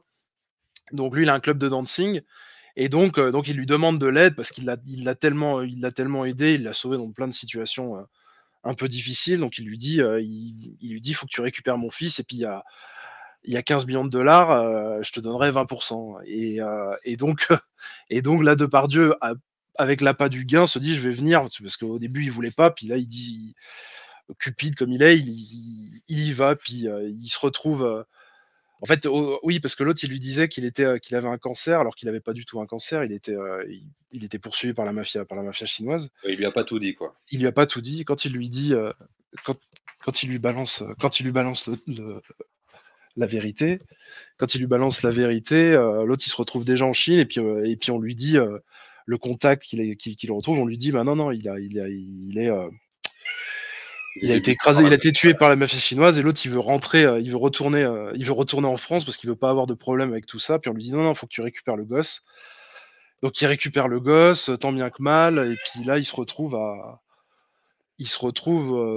dans la poursuite, en fait, avec les gangsters, ou à l'issue de cette poursuite, il se retrouve dans un espèce de pensionnaire, c'est ça, pour enfants défavorisés, machin, et là, il rencontre le père Tarin, à Yen comme pas. Voilà. S'en souvient. Et donc il le voit. Attends une seconde. Je tiens à préciser que Anthony a un enfant. Donc ouais, désolé. C'est tout à fait normal. Ouais, t'entendais le mot. Et donc il se retrouve. Donc il se retrouve dans ce pensionnaire, et puis là il doit repartir. Il doit rentrer sur Paris, et puis là il demande au père de ramener son fils. Enfin, j'explique ça mal, je suis... Non, mais en gros, c'est super difficile à pitcher, parce que c'est un film qui part un peu dans toutes les directions, mais en gros, c'est un mec voilà, qui est à la fois tiraillé entre on va dire, sa dette fraternelle qu'il avait entre son pote et le fait de récupérer son argent, et en fait, il va tout faire pour essayer de récupérer son argent. Voilà.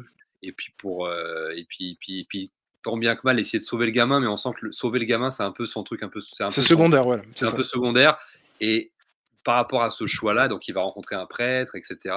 Et en fait, au milieu du film, quand il retourne en fait en France, ils vont être confrontés à deux anges gardiens. Donc l'ange gardien de Depardieu, qui va être en fait un ange gardien plutôt bon, plutôt positif, tout de blanc vêtu, et puis de l'autre côté, l'ange gardien de Christian Clavier, qui va lui être un espèce de petit diablotin, qui va toujours le pousser à la faute, parce qu'il a la jupe des filles. Alors ça, on sent que c'est un peu amené comme un cheveu sur la soupe quand même, cette histoire d'ange gardien, finalement, qui est un peu le titre du film, parce qu'en fait, à la base, c'était pas du tout un film sur ça. C'est un truc qu'ils ont rajouté au dernier moment pour apparemment, de ce qu'ils disaient, faire en sorte que les deux personnages continuent à être ensemble pendant le film. Sinon, ils ne comprenaient pas pourquoi les deux personnages prenaient pas de routes différentes et tout. Donc, en fait, à chaque fois, cette histoire d'ange gardien, ça les ramenait tous les deux à quelque chose. Mais bon, il y avait déjà le gosse dans l'histoire, donc c'était un peu... On sent que c'est un peu mis comme ça comme un cheveu sur la soupe, cette histoire. Donc, c'est très drôle dans le film. Il y a des situations un peu... Mais le film aurait très bien pu se faire sans eux, en fait. Si on regarde bien, il y a plein de moments où, en fait, le film, c'est un film d'une comédie d'action entre Hong Kong et Paris, avec un truc avec des triades, et puis un enfant kidnappé, et puis qu'on doit ramener à sa mère et tout. Enfin, c'est un truc qui aurait très bien pu exister sans les anges gardiens. Les anges gardiens, c'est un petit peu la cerise comme ça sur le gâteau, qui est un petit peu bordéliquement amené quand même. Oui, c'est pour ça qu'en fait, ça représente plus leur conscience que des anges gardiens. Enfin, ils interviennent des fois physiquement, ce qui est un peu bizarre. Ouais. Ce qui est un peu bizarre dans le film, ils sont à la fois immatériels, et des fois ils peuvent contrôler certains objets comme des fantômes. C'est ce que tu disais au niveau du truc du postulat de base, c'est-à-dire que au niveau des règles de base, voilà, pardon, c'est-à-dire qu'en fait il y a des règles, et par moments ils interviennent, par moments ils interviennent pas, du coup il y a plus de règles, quoi. Des fois c'est un peu ouais, c'est pas très bien écrit, en fait, c'est pas très bien. Oui, mais en fait j'ai l'impression qu'il y avait cette volonté de faire un peu des effets spéciaux, parce qu'ils se sont amusés avec les visiteurs, et je revois un peu, parce qu'ils remontraient un peu quand je regardais le making of, ils m'ont remontré un peu des effets spéciaux des visiteurs, tu sais, quand il devient une caque, ou tu sais, quand il devient une cristal, etc., tu vois, il devient... Tu vois, ce truc où ils ont un nez, tu sais, ils ont un énorme groin, tu sais, c'est un peu bizarre. Oui. Mais d'ailleurs, on retrouve ces effets spéciaux là. Les effets spéciaux sont pas si mal, hein, dans les anges gardiens.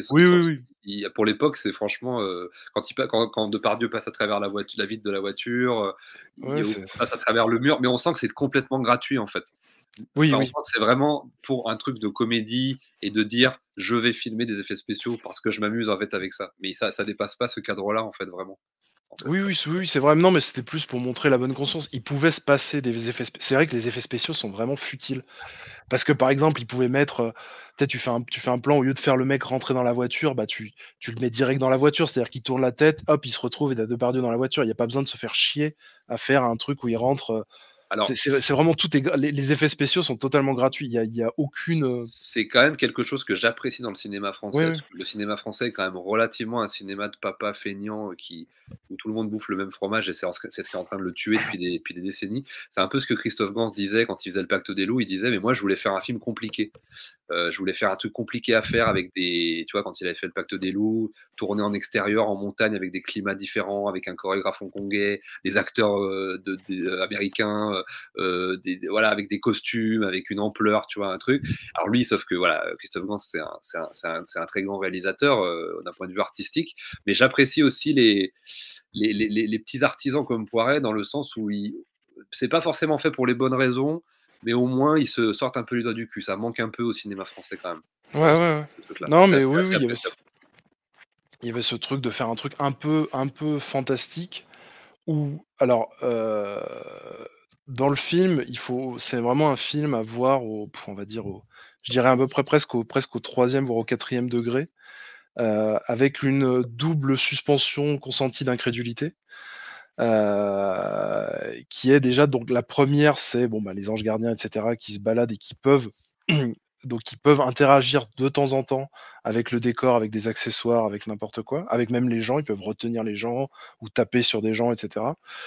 Et il y a aussi ce truc où tout explose, voilà, ce côté un peu Michael Bay, où les mecs se mettent des bourre-pifs, genre le mec il se prend une balle de flingue, enfin il part à 15 mètres, enfin c'est n'importe quoi.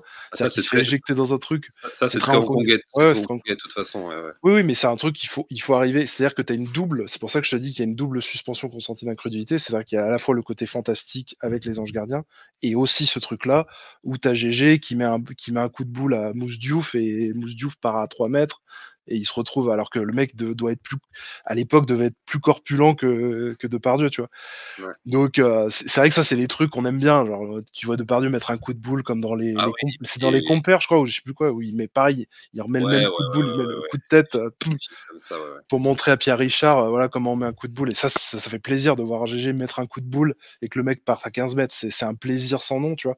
Donc la manière dont le plan est monté, enfin dont la scène est montée, et comme la manière dont la rapidité à laquelle ça arrive, ça te fait marrer. En fait, ça va tellement vite, ça fait enfin ça part comme ça, c'est très drôle. En fait, l'effet il est très drôle. Oui. Enfin là on prend un peu de recul aujourd'hui parce qu'on parle du film, mais on se pisse dessus quoi à chaque fois. Quoi. Oui, bah c'est super drôle. Voilà. Et puis c'est une époque où il y avait en termes de clichés, racistes, on est pas mal aussi. C'est vrai qu'il y a il y a les Chinois qui faisaient honorable monsieur Mao. Oui, ça fait très Tintin, Lotus Bleu. C'est ça. Et puis les Belges qui ont des accents à couper au couteau, mais c'était monstrueux. Mais ils ont tous un accent, mais le mini-bar ici, c'est vraiment. C'est un plat. C'est vrai que c'est. Enfin, quand tu regardes des films belges, etc., des anciens films avec Poulvord ou machin, les mecs parlaient pas comme ça. Ça pouvait pas. Ils ont vraiment il y a des clichés exagéré. Ils ont vraiment exagéré l'accent. Et c'est hyper drôle. C'est hyper drôle. Mais même un peu l'accent parisien, je trouve que le frère de Carco a un peu cet accent parisien. Il a un peu ce côté, bref, ils ont tous un peu. Il y a le côté Titi parisien, effectivement, à travers le personnage de son frère. Et le personnage de l'espèce de son assistante tenancière un peu de la boîte là. Qui c'est ça, qui fait vieille rombière. Il fait un peu le gros Dédé, tu sais. Je sais plus ce qu'il dit, mais des trucs un peu vraiment typiquement parisiens. Il y a vraiment plein de clichés, mais c'est vachement drôle parce que ça dynamise un peu tout le truc, quoi. C'est marrant. Oui, non, mais il y a une légèreté au niveau de tout ça que je pense se ferait plus trop maintenant, voilà. Est-ce que voilà, c'est vrai qu'on s'est pas posé la question, mais on posera un peu. j'arrête de dire on fera des choses plus tard.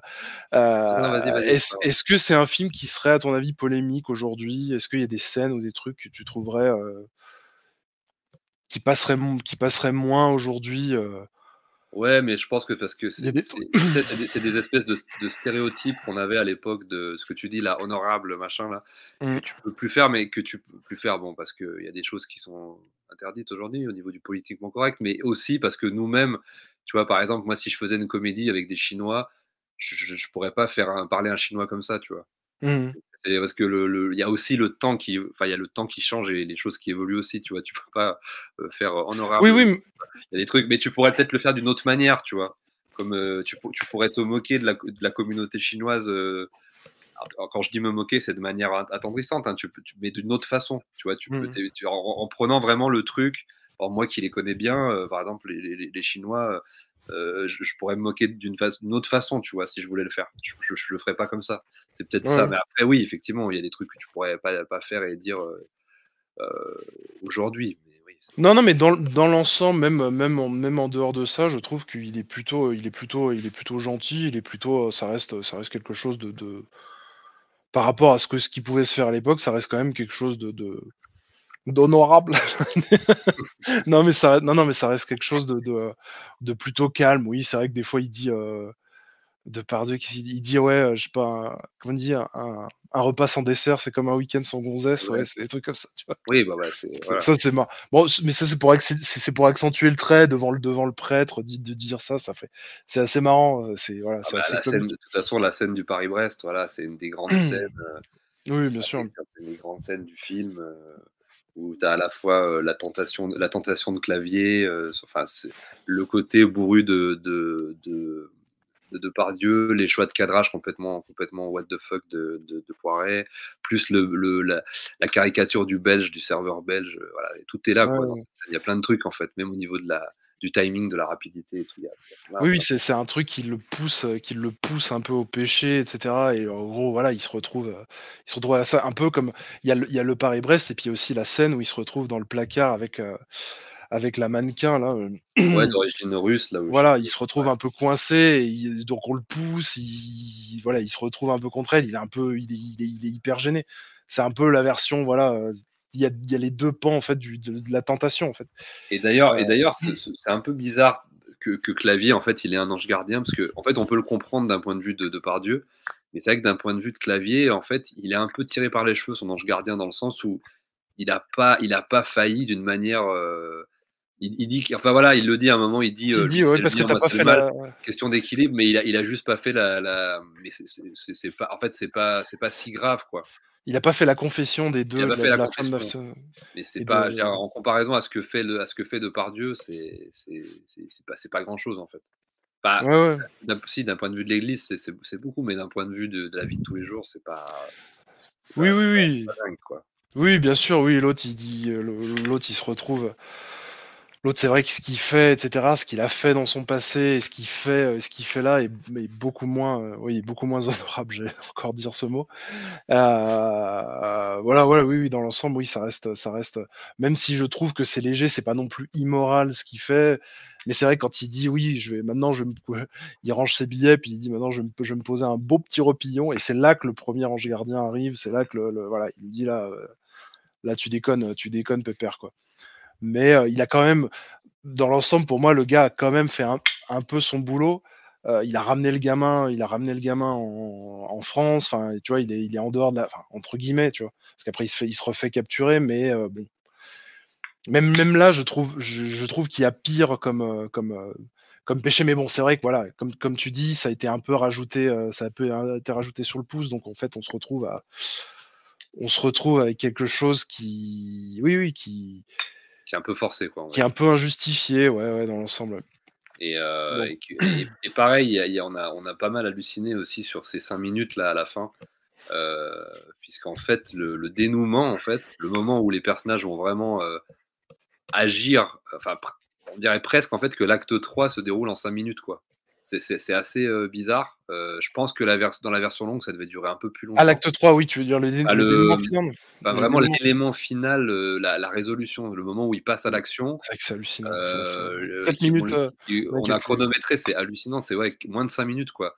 Et entre le moment où il passe, en fait, faut expliquer, entre le moment où il passe un coup de fil pour demander de l'aide à des Chinois, avec de ses employés, etc. Voilà, régler la situation avec les triades chinoises de Paris. Voilà, pour avoir la localisation du chef de la triade, et en plus derrière exécuter, c'est-à-dire l'attraper, le sortir du restaurant tout en tapant tout le monde, et après le ramenant, lui demandant de localiser l'endroit où le gamin a été kidnappé avec le beau-frère. Ouais. Tout ça a pris 4 minutes dans le film. Ouais. En fait. Ouais, et ça c'est assez scandaleux parce que finalement pour moi c'est un peu l'acte 3, quoi.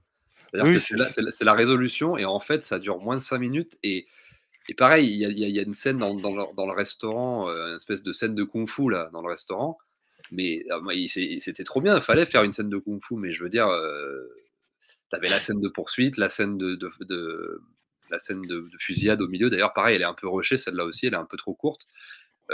Et puis t'as cette fameuse scène de kung-fu à la fin, mais ça aurait dû durer beaucoup. Moi, j'aurais vu vraiment une vraie scène avec des vrais trucs. Là, c'est vraiment expédié en 5 minutes. C'est vraiment pour moi le pur, c'est le pur regret du film, c'est d'avoir vraiment expédié sa fin. Et il y a pas de scène vraiment avec tu vois pas vraiment le méchant, mais le méchant, tu dois le voir, je sais pas, 20 secondes en fait.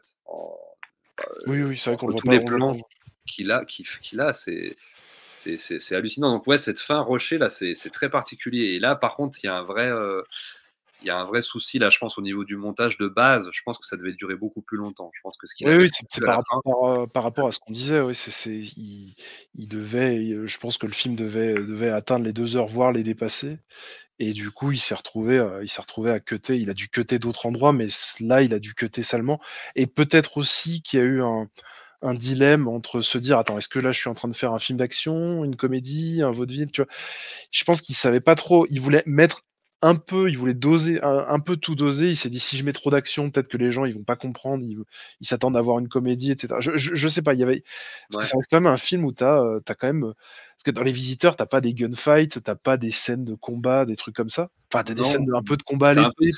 T'as des petites scènes d'aventure, un peu de, t'as des trucs comme ça qu'ils veulent essayer de faire, mais ça reste léger. Pareil, apparemment, de ce que j'ai cru comprendre aussi, mon cher Anthony, c'est que Les Visiteurs, c'était un peu le même problème. En fait, il a eu le même souci. Apparemment, ça devait durer beaucoup plus longtemps au Moyen-Âge. Il devait y avoir beaucoup plus de scènes un peu épiques et tout. Ça devait durer beaucoup plus longtemps, apparemment, de ce que j'ai entendu. Et il a eu un peu le même problème. Ils lui ont demandé de couper. Et là, pour Les Anges Gardiens, apparemment, voilà, ils lui ont refait le coup. Et moi qui suis un grand fan de cinéma de Hong Kong, je regrette un peu parce que le film rend clairement hommage au cinéma de Hong Kong, en tout cas dans ses scènes d'action, dans son rythme, dans plein de choses. Et il devait y avoir des plans sublimes apparemment à Hong Kong qu'il a tourné et tout, qui sont complètement passés à l'as. Donc ça, c'est vraiment, vraiment dommage parce que c'est vraiment une ville très cinématographique.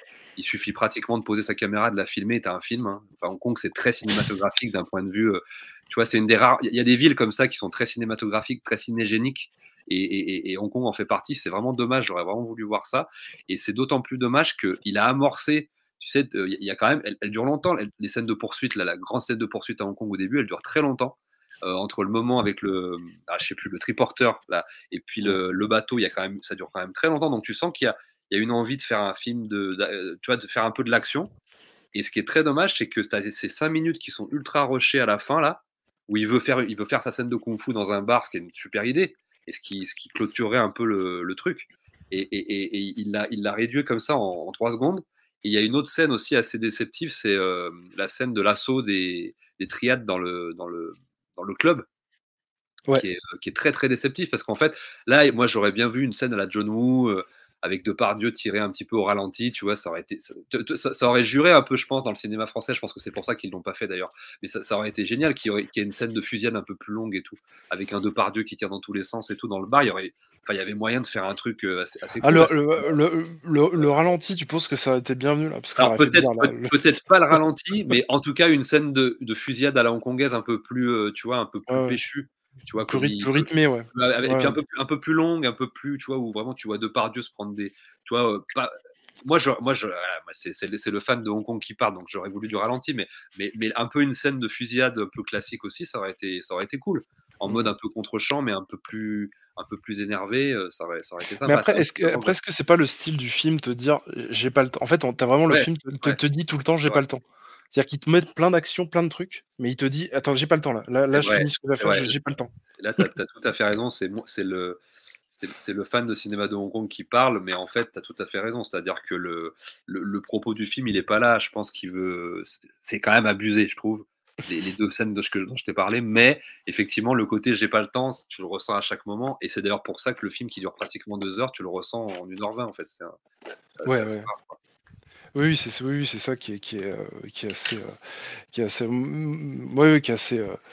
assez frustrant par moment, mais qui reste quand même. Moi, je trouve que dans l'ensemble, ça reste quand même une œuvre culte. Voilà, si c'est un truc. Bon, je sais pas si c'est le fait qu'on se vanne là-dessus et qu'on rigole et qu'on a dû le voir. On a dû le voir au moins ensemble, hein, tous les deux, hein, j'entends. On a dû le voir au moins 6 fois ou je sais pas combien de fois. Ouais, un peu plus. Parce que c'est quand même un film qu'on voit pas souvent. Les films, on les regarde pas souvent à deux, mais on les regarde souvent tout seul. Tu fais autre chose, machin, tu regardes en fond, machin. Mais là, c'est vrai que qu'avec toi, j'ai jamais vu autant un film avec quelqu'un d'autre, tu vois. C'est vrai que c'est un peu notre film, c'est le film qui nous rapproche, donc nous rassemble. Et c'est vrai qu'à chaque fois qu'on se revoit, quand on se revoit dans une période un peu large, hein, et on a tendance à le revoir, effectivement. Et c'est vrai qu'on se le fait un peu une fois par an. J'aurais voulu parler un petit peu. Non, vas-y, j'allais te lancer sur un truc, mais tu voulais partir sur quoi? Moi, j'allais partir sur les acteurs, mais. Putain, je voulais parler de la prestation des acteurs. Vas-y, on part sur les acteurs. Je pense que vous l'avez compris, le film. On aurait pu parler de plein de trucs. Là, on va parler un petit peu on a parlé un peu de Poiret. On va parler un petit peu des acteurs, parce que les acteurs, c'est aussi le centre du film. C'est effectivement une idée de Depardieu qui voulait absolument faire un film avec c'est pas une idée de Depardieu, mais c'est vraiment Depardieu qui voulait faire un film avec Jean-Marie Poiret, avec Clavier et Jean-Marie Poiret ont écrit un truc, ils se sont réunis et ils ont fait cette espèce de boursouflure complètement tripante et tout. Donc allons-y, partons sur les acteurs. De qui tu veux parler en premier dans ce duo? Moi je parlerai plus des acteurs hongkongais après, mais vas-y, parle des acteurs français un petit peu. Après, c'est vrai qu'on peut difficilement. Il y a que en fait, hein, les autres acteurs sont quasiment invisibles. Il y a plein d'acteurs mythiques du cinéma français de l'époque, Philippe Naon, le mec du Soudoué, là, le grand Sgeg, là, je me souviens plus comment il s'appelle cet acteur, il est assez. Il y a Armel aussi, la meuf de Caméra Café qui fait. Ah mais si, il y a pas le. Attends. Ou alors il y a Yves Régnier. Non mais quand tu dis des Soudoués, c'est le médecin là qui raccourcit la jambe, etc. Tout le monde. Non, je te parle du mec, du flic en fait. Le flic. C'est un acteur qui jouait dans les deux Soudoués, le grand serin là, le grand gars avec le nez pointu là. Oui, c'est vrai. Qui fait le mec, je ne suis pas votre fils. Voilà, lui c'est un acteur qui jouait dans plein de films à l'époque, tu vois, dans les comédies à la con des années 80 et tout. Oui, c'est vrai. T'as plein d'acteurs en fait français. Effectivement, mais en fait, Depardieu et Cleftar bouffent tellement le truc. En fait, mais là, ils le dévorent, même si t'as plein d'acteurs qui ont leur moment, quoi. Le Viet Minh, le machin, et le vieux, le père de Clavier, le frère de Clavier. Enfin, il y a plein d'acteurs qui ont leur moment, mais en même temps, c'est eux qui bouffent le film, quoi. Littéralement, je les trouve beaucoup trop effacés. Mis à part la soi-disant femme la femme de Depardieu qui fait la grande actrice italienne, etc., qui a un côté très m'as-tu vu, machin, etc. Donc elle a un côté un petit peu, elle prend un peu de la part dans l'écran, elle fait un peu l'épouse ultra jalouse, tu vois, qui essaye de elle est un peu plus présente, elle, c'est vrai. Je trouve qu'elle a un petit jeu, qu'elle a un petit truc, machin, et puis ils ont pris une actrice italienne pour que ça soit encore plus dramaturgique, etc. Donc ça rend le truc beaucoup plus drôle. Donc je pense qu'elle aussi, elle a un peu de part de truc. Le frère celui qui joue le frère de Depardieu aussi est mignon, même s'il est un peu futile, mais il reste quand même très drôle. On dirait un neuneu, quoi. C'est un mec, il a une vieille cravate on sait pas ce qu'elle fout là. En fait, il s'habille et la chemise, elle sort du pantalon. Enfin, il y a plein de trucs qui font pas chez ce mec-là. Laurent Gendron. Ouais. qui est pareil, une gueule assez reconnaissable du cinéma français. On a parlé tout à l'heure, mais il y a Mousse Diouf, il y a François Morel aussi, des chiens, qui fait le steward, machin. Le steward, le calife personnel du commandant. C'est des trucs comme ça. Il y a plein d'acteurs. Il y a les jeunes, il y a le jeune Julien Courbet, donc Julien Courbet avec un Y. Oui. Qui lui aussi a joué dans pas mal de trucs et il fait souvent un petit jeune, etc. Et puis il doit y avoir 2-3 jeunes aussi mais je vois les jeunes, je vois pas trop de trucs.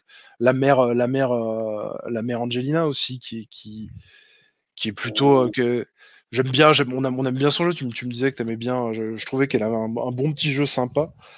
Ouais, c'est une petite vieille bien marrante. Ouais. La meuf qui se fait électrocuter, la petite vieille qui se fait électrocuter, vraiment aussi là pareil. Mais ça c'est des vieilles actrices françaises qui ont joué dans des tonnes et des tonnes de trucs qu'on a vu un milliard de fois, mais que je ne sais pas vraiment. On les a vus, mais on connaît pas. Mais là c'est vrai qu'en plus c'est un. Faut savoir que c'est un film qui a 30 ans, qui a bientôt 30 ans maintenant. Donc c'est vrai que ces acteurs-là sont plus sur le devant de la scène, Il y a que les principaux, on va dire, qui sont encore là. Et encore, on va dire 1 sur 2. Plus pour longtemps. Voilà. Mais voilà, il était là récemment, quoi. Oui, c'est ça. Voilà. Mais oui, il y a plein de gueules mythiques du cinéma français. Et d'ailleurs, et là c'est ma part, hein, excuse-moi Anthony, on parlera de... Oui, vas-y. On parle d'abord des petits avant de parler des grands, mais il y a notamment... moi qui suis fan de cinéma de Hong Kong, il y a 2-3 acteurs de Hong Kong. Alors pareil, des vieux de la vieille, des vieux briscards, des vieilles têtes parmi les figurants que je reconnais, des vieux cascadeurs de chez Jackie Chan et compagnie. Le pote de Yves Régnier au début, il est interprété par Anthony Carpio, qui est un acteur chinois d'origine cambodgienne, qui était cascadeur chez Jackie Chan. Il y a aussi alors ça c'est pas un acteur chinois, c'est un Gweilo. C'était un acteur Gweilo qui tournait à Hong Kong, qui avait commencé à Hong Kong, qui s'appelle Darren Chalavi, qui nous a quitté il y a quelques années, qui était un cascadeur qui avait commencé à Hong Kong, qui avait fait des films un petit peu aux États-Unis, et qui est un mec un peu du cinéma d'action que les fans de cinéma d'action connaissent. Il a un petit bouc, je sais pas si tu vois, il a les cheveux longs, un petit bouc. Il faut que tu me dises les voilà, donc Anthony Carpio, c'est le mec au début avec Yves Régnier qu'on voit un peu souvent. Il faut le ramener à sa mère, machin. Napoléon Non, c'est pas lui. Non, c'est pas lui, c'est vraiment le mec un peu beau gosse avec la veste en jean là, un peu au début. Darren Chalavi, c'est un des gangsters en costard qui poursuit un peu Depardieu dans la bagnole là, quand il se fait un peu écraser qui écrase un petit peu Claftar là, à un moment. Quand il est un mec, c'est pas un asiatique, c'est un Gweilo avec une barbiche et des cheveux, une espèce de catogan. Ça, c'est un acteur un peu connu pour les fans de cinéma de Hong Kong. Et puis, l'acteur qui est évidemment le plus mis en avant et que tous les fans de cinéma de Hong Kong connaissent pour ses rôles dans Opération Scorpio de Lucia Liang, et j'en oublie tellement il en a fait, mais qui est un bodybuilder devenu acteur à Hong Kong, donc il s'appelle Frankie Chin, et un des grands méchants de Full Contact de Ringo Lam, de Story of Ricky, de Nam Nam Choi, un des grands acteurs, on va dire, de cinéma d'action et de cinéma populaire de l'époque, un ancien bodybuilder qui a une tête vraiment très reconnaissable, parce qu'il y a assez peu d'acteurs asiatiques avec une grande carrure à l'époque, donc il est très reconnaissable tout de suite, et c'est effectivement le personnage qui dit « you » tout le temps. Alors pour savoir, lui c'est un acteur chinois qui a grandi en Malaisie, mais qui a étudié toute sa vie aux États-Unis, donc il parle parfaitement anglais apparemment. Et voilà, il est très reconnaissable de par sa corpulence, et c'est très rare d'avoir un asiatique acteur à l'époque un peu comme ça, de cette corpulence-là. Il y avait aussi Bolo Yeung aussi à l'époque, par exemple, à peu près à la même période, qui est un peu plus âgé, mais qui était aussi qui avait un de Bloodsport, c'est les pecs, c'est les plus saillants.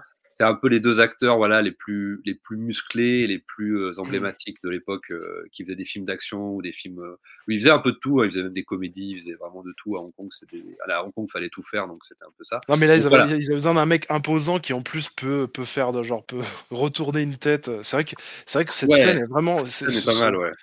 Ce truc, cette tête retournée, ils ont pris ça a été fait avec eux. Je pense que ça a dû retoucher. Je pense que l'image, ils ont dû réintégrer le visage du gars. Et moi, j'ai l'impression que c'est une espèce de prothèse Ouais, Il y a un ouais. système où l'acteur en fait tourne pas la tête, c'est le corps qui tourne ou un truc comme ça. Enfin, il y a un truc qu'ils ont Non, installé mais au niveau de latex et au ils ont dû niveau. réintégrer, soit ils ont réintégré sa tête, soit ils ont refait totalement la tête en latex. Mais il y a Ouais. une expression sur la tête qui fait que Elle est assez incroyable. Ce plan, il est assez fou. Je me le suis mis plein de fois pour essayer de voir comment ils ont fait et tout. J'ai absolument pas trouvé. Donc voilà, si vous avez si vous êtes maquilleur cinéma ou quoi, essayez de nous dire parce que vraiment, moi, c'est assez bluffant. Hein. Et ça montre en plus le côté complètement voilà, surpuissant du personnage. Quoi. Tu remarques tout de suite le perso, tu le vois d'entrer dans le film. Ouais, il arrache la tête d'un mec. Et voilà, donc c'est Frankie Chin pour les acteurs, pour les amateurs de fans de Hong Kong. C'est toujours agréable, c'est un petit bonbon. Quoi. Et c'est lui qui fait plus grand méchant que le grand méchant. Comment il s'appelle l'acteur en fait qui fait Monsieur Mo, c'est un acteur asiatique, c'est un Français d'origine asiatique, donc, mais oui, c'est vrai qu'il parle français. Oui, dont j'ai complètement oublié le nom. Voilà, c'est pas un acteur de Hong Kong, mais c'est un acteur, je crois, qui a fait 2-3 trucs en France effectivement, mais je suis désolé, j'ai pas retenu son. Oui, c'était l'acteur asiatique qu'on avait à l'époque, quoi, sous la main. Probablement. Okay. Je me rappelle plus trop de sa tête. Enfin, je me souviens plus trop de ses rôles, mais il me dit quelque chose. Mais voilà, en gros, voilà pour les petits, et y compris en France et y compris en Hong Kong. Oui, voilà. Il y en a, on vous dit, c'est de la figuration. Armelle, par exemple, on la voit, mais c'est vraiment elle parle même pas. Elle est sur une demi-seconde. C'était à l'époque où elle était, voilà, c'était vraiment de la figuration. On n'est pas dans un. Je l'ai même pas reconnu en fait à l'époque. Ouais. Et d'ailleurs, je crois qu'elle avait même son nom. Il y a son nom de famille parce que maintenant elle met plus son nom de famille, mais elle avait même son nom de famille à l'époque. Donc on est sur quelque chose. Ouais, voilà. Alors, on est sur un film qui a 30 ans, hein, bien. Enfin. 95, il aura 30 ans l'année prochaine, quoi. Voilà. Donc voilà. Bon, pour parler des acteurs, on va commencer. Donc on est sur un duo. Alors je dis Claftar et GG, qui je crois ne se sont jamais rencontrés. Enfin, n'ont jamais joué sur un film avant. Si j'ai bien, je crois pas qu'ils ont fait un film avant ensemble. Ils en ont fait après. Alors après, oui, ils en ont fait un peu. Mais je crois que c'est leur premier film où ils sont tous les deux. Donc c'est la première fois qu'on voit ce duo-là. Ou alors peut-être qu'ils ont joué dans un film, mais ils n'étaient pas dans un couple. C'est ça on appelle ça un couple. Ouais. C'est-à-dire que t'en as un, t'as toujours le très fort, puis celui qui fait un peu les gags un peu malgré lui, voilà. Ça va devenir les mythiques Astérix et Obélix. Ah bah oui. Après, Astérix et Obélix. Ça va symboliser ça. Enfin moi, pour moi, de toute façon, le premier Astérix, c'est le meilleur, de toute façon, le tout premier, même si j'ai aussi une petite affection pour le deuxième, mais ils sont encore là dans le deuxième, c'est vraiment le duo Claftar.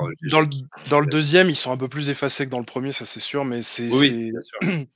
Mais oui, c'est vrai que c'est de là que naît leur duo en fait. Oui, c'est vrai que c'est ce qui crée leur complicité, etc.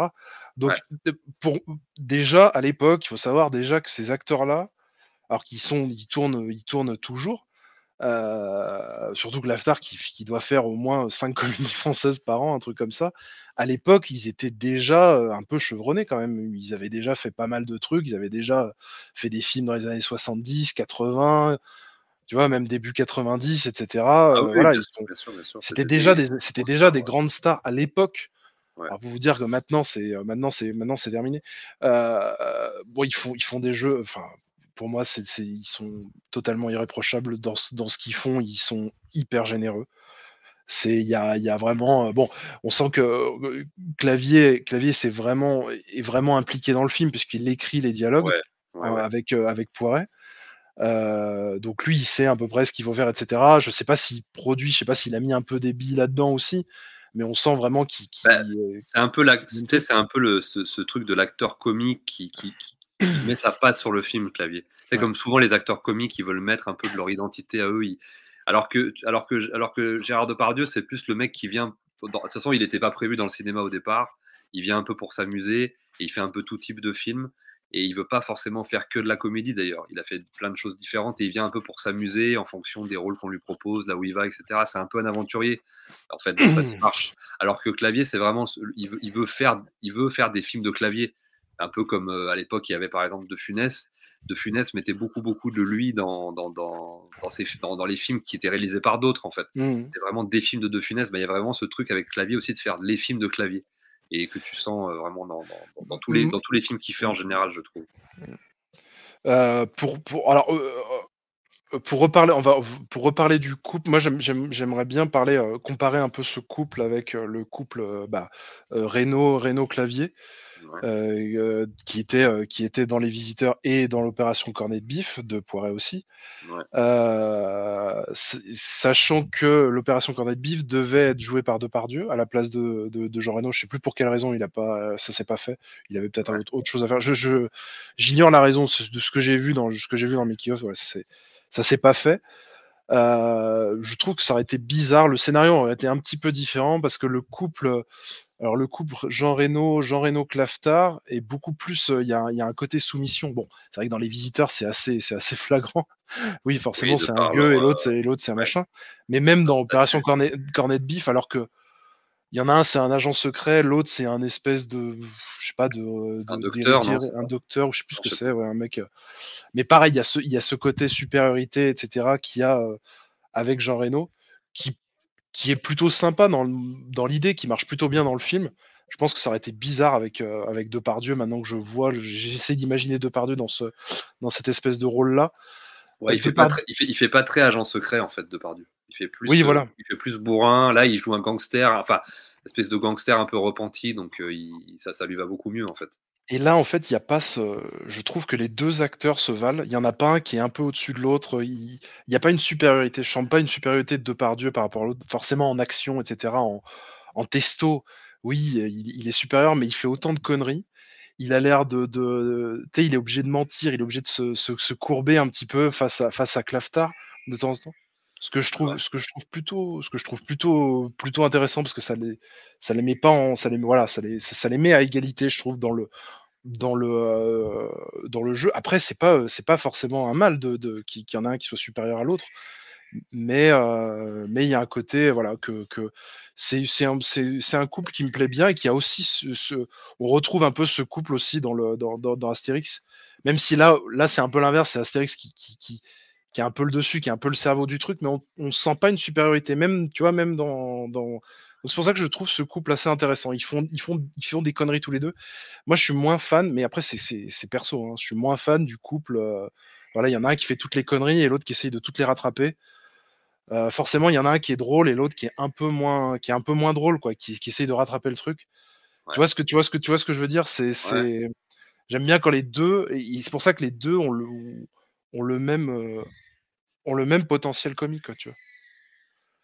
Et donc voilà, c'est ça que je trouve assez intéressant dans ce couple-là, et je trouve que les deux sont généreux autant, c'est-à-dire qu'il n'y en a pas un qui est plus effacé que l'autre, et ils font tous leur style, c'est-à-dire que Claftard fait du Claftard de l'époque, c'est-à-dire des années 90.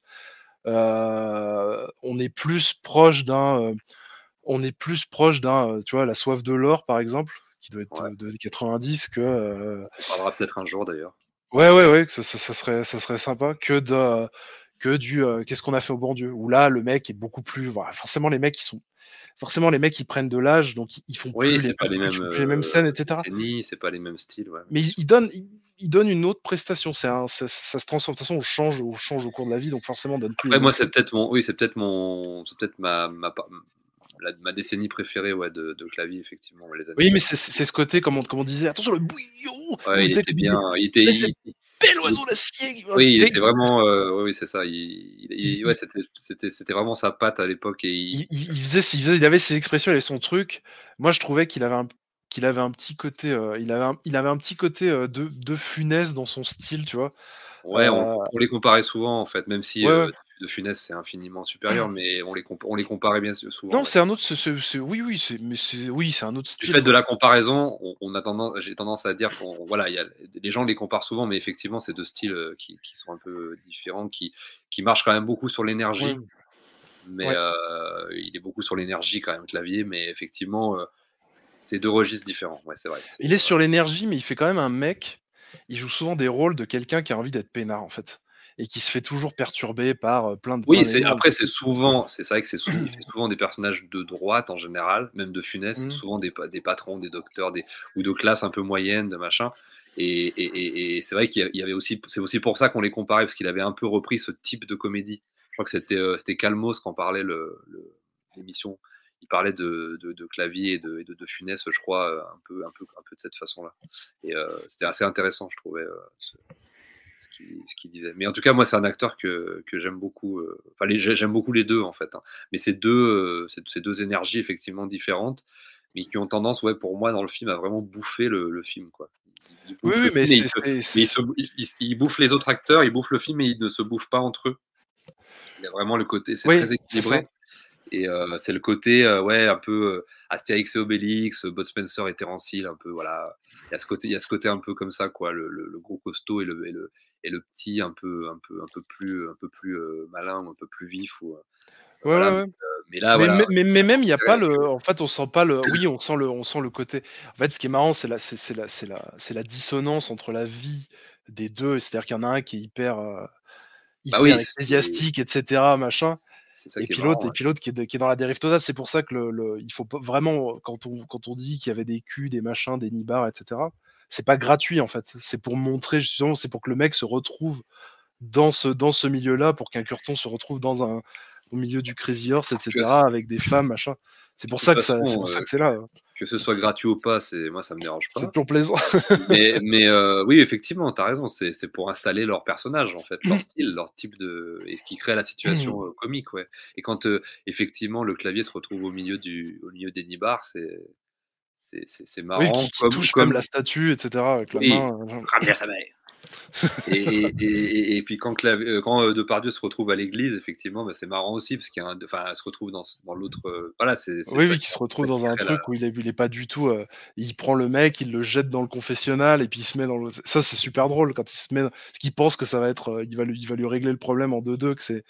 Tu sais, comme ça, que ça va être réglé en 2-2. Tu vas me faire ça en 2 secondes, et puis Dieu, non, ça marche pas comme ça. Tout est gris-gris, machin. Et oui, c'est ça qui est très, c'est la dissonance des deux trucs. Mais ce qui est bien, c'est que voilà, il y en a pas un qui répare les conneries de l'autre, il y en a pas un qui machin. Même si, pour revenir aux visiteurs, Jean Reno est très très drôle. Il a pas oui, j'adore Jean Reno. Il est il est même plus drôle. Je le trouve même plus drôle que Jacouille, parce qu'il a ce côté où il gueule, il dit comment il dit, bonne nuitée mes petites. Il fait des trucs. C'est plus dans le 2, ça, je crois. Mais c'est le côté, en fait, un peu le clown blanc et l'Auguste. Un peu, c'est toujours les ça. mêmes. C'est ça. Traditionnellement, je crois que c'est comme ça que ça s'appelle dans le théâtre et dans le cirque et tout ça. Il y a toujours cette dualité là, et tu retrouves effectivement ça plus dans les visiteurs, mais aussi dans les Anges Gardiens, même s'il y a ce côté, comme je t'ai dit, avec en plus de ça le côté Bud Spencer, Terence Hill ou Astérix et Obélix, quoi. Mais oui, effectivement, c'est ça. Oui, pour moi, Jean Reno, effectivement, dans les visiteurs, il est encore plus drôle quelque part. Ouais, c'est vrai.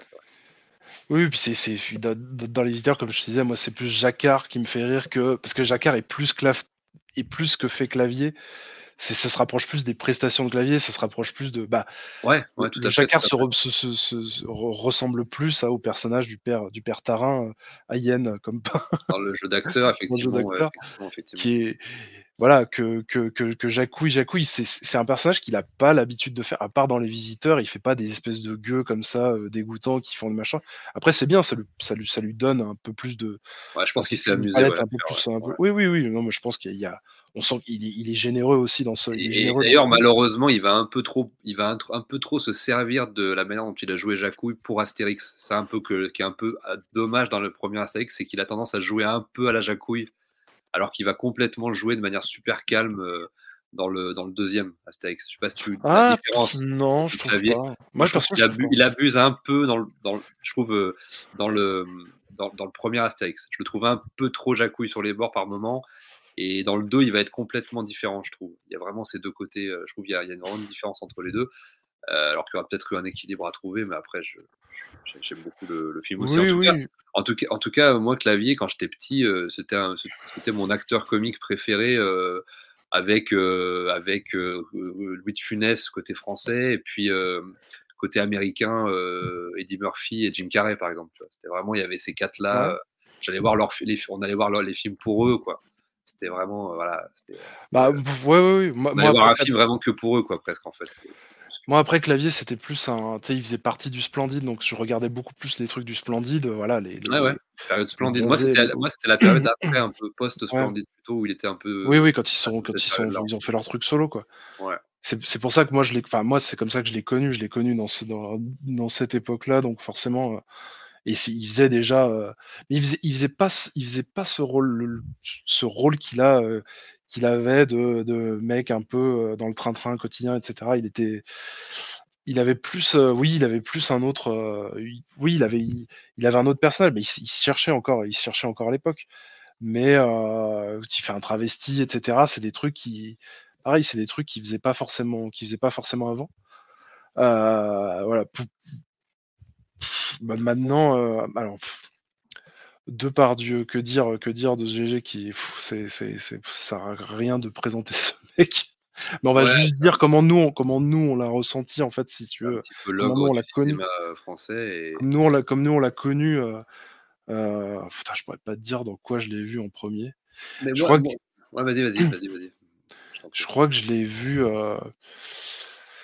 Je crois que j'ai dû voir ça devait être ça devait être les films avec Pierre Richard aussi, qui était un couple intéressant aussi. Voilà, ouais. Qui était les compères, la chèvre, et c'est quoi l'autre, le troisième? Le fugitif, ouais. Qui est super, qui sont 3 films exceptionnels aussi, qui sont vraiment des pépites, voilà, là le duo aussi, c'est pareil, Là, il y a quand même le côté un peu supériorité. Voilà, Pierre Richard, il se retrouve vraiment dans. Il est un peu en deçà, mais c'est vraiment un couple qui marche super bien, qui fonctionne super bien. Moi, je trouve que donc c'est vrai que je l'ai connu là. Après, moi, il a une prestation dans le Comte de Monte Cristo aussi. Je le trouve, mais je sais pas si tu l'as vu. Je le trouve, mais oui. magnifique dans ce film. Voilà. Je l'avais vu dans l'homme au masque de fer. Je l'avais vu dans plein de trucs. Étant gamin, mais c'est vrai que dans Cyrano, etc. Oui, c'est vrai que t'as des trucs. C'est peut-être Cyrano, bien sûr, excellent. Mais c'est un acteur que j'ai presque découvert plus tard. C'est-à-dire que effectivement, on grandissait avec ces films-là quand j'étais gamin, mais moi, en fait, souvent gamin, le cinéma français, c'était plus de la comédie quand même. Oui, mais c'est vrai que c'était pas un mec dans le. Il fait de la comédie, mais c'était pas son axe. Tu le voyais dans des comédies parce qu'en fait, tu regardais des films de Clavier, de Pierre Richard ou d'autres, mais c'est vrai que lui, je l'ai redécouvert dans d'autres trucs plus sérieux, un peu plus après, en fait. Plutôt même, en fait, j'ai envie de dire, même si je le connaissais déjà étant gamin, mais j'ai redécouvert ses rôles plutôt dans les années 2010, en fait, où je me suis vraiment reconnecté avec le cinéma français, européen, tu vois. J'avais avec les billets, etc. Tu vois, les années 2010 pour moi ça a été vraiment autant les années 90 c'était le cinéma américain avec tout ce qu'on disait et tout, cinéma des années 80, tout ça. Le cinéma dans les années 2000 c'était vraiment Hong Kong et puis le cinéma asiatique et tout, et dans les années 2010 c'était vraiment la reconnexion avec le cinéma français, cinéma italien, cinéma européen. Donc c'est là où j'ai un peu plus découvert Depardieu, moi, dans des rôles peut-être un peu. Et pareil, tu l'as cité, des Blier, Buffet froid, Les Valseuses. Ce genre de truc-là, voilà, je l'ai plutôt vu là-dedans, en fait. Tenue de soirée. Ouais, tenue de soirée. On en parlera probablement. Ah ouais, non, mais face à ça, faut qu'on en parle. Parce que Blier, c'est sûr qu'on va en parler. Oui, bien sûr. Blier, c'est sûr. On fera peut-être d'ailleurs même peut-être même une émission spéciale. Enfin, on verra où choisir un film vraiment. Puis non, choisir un film, c'est compliqué parce que je suis trop. Il y en a trop qui sont trop bien, en fait. Peut-être qu'on fera un petit focus effectivement sur Blier, mais voilà. Donc moi, je l'ai plus découvert dans cette. Parce que quand t'es gamin, tu regardes pas ces films-là, tu regardes pas vraiment Buffet froid, Les Valseuses. Non, tu peux pas. C'est pas compréhensible. Surtout Calmo, etc. C'est pas du tout pour les. Ouais, c'est vraiment des films que j'ai découverts vraiment presque à l'âge adulte, en fait. Je regardais pas ces films quand j'étais ado non plus. C'était plus le kung fu, les machins, les bonhommes de combat, tout ça. Mais là, quand je suis devenu adulte, c'était plus vraiment, voilà, là, j'ai découvert la performance d'acteur, tu vois, le côté français très, tu vois, très grande gueule et tout. Que voilà, donc Depardieu, c'était un des grands acteurs comme ça, quoi, qui incarnait en tout cas ce truc-là. Dans moi, ma découverte du cinéma. Mais après, moi, je suis un immense fan de Jean-Pierre Mariel, comme tu sais. Et on parlera aussi évidemment de Jean-Pierre Mariel. Bien évidemment, oui, bien sûr. Et Oui, mais c'est vrai qu'il a eu une évolution intéressante aussi, pareil comme Clavier. Ce serait bien de parler un petit peu de ce qu'ils font un peu aujourd'hui. On rentrera pas dans la polémique, etc. On sait que tout ce qui s'est passé, mais ça ne nous regarde pas. Ouais, ça ne nous regarde pas, puis on ne participera pas à la meute politico-médiatique et on ne lynchera personne parce que ce n'est pas le. Et on ne défendra personne non plus, c'est les deux. On ne défendra personne. Que c'est pas là, on parle d'un acteur. On parle d'une prestation de quelque chose. Rôle, d'un film et on n'a pas de polémique. C'est un produit qui a déjà été fini et voilà. On ne dénoncera personne en tout cas. c'est pas notre rôle en fait. Donc, voilà. Et moi je l'ai bien aimé, tu vois, par exemple dans un film, je sais pas si c'est son dernier film, mais je l'ai vu, j'ai regardé comme ça s'appelait Umami. Est-ce que ça te dit quelque chose? Ouais, Umami, c'est marrant. Japonais. C'est un film franco-japonais, je l'ai vu, j'ai adoré.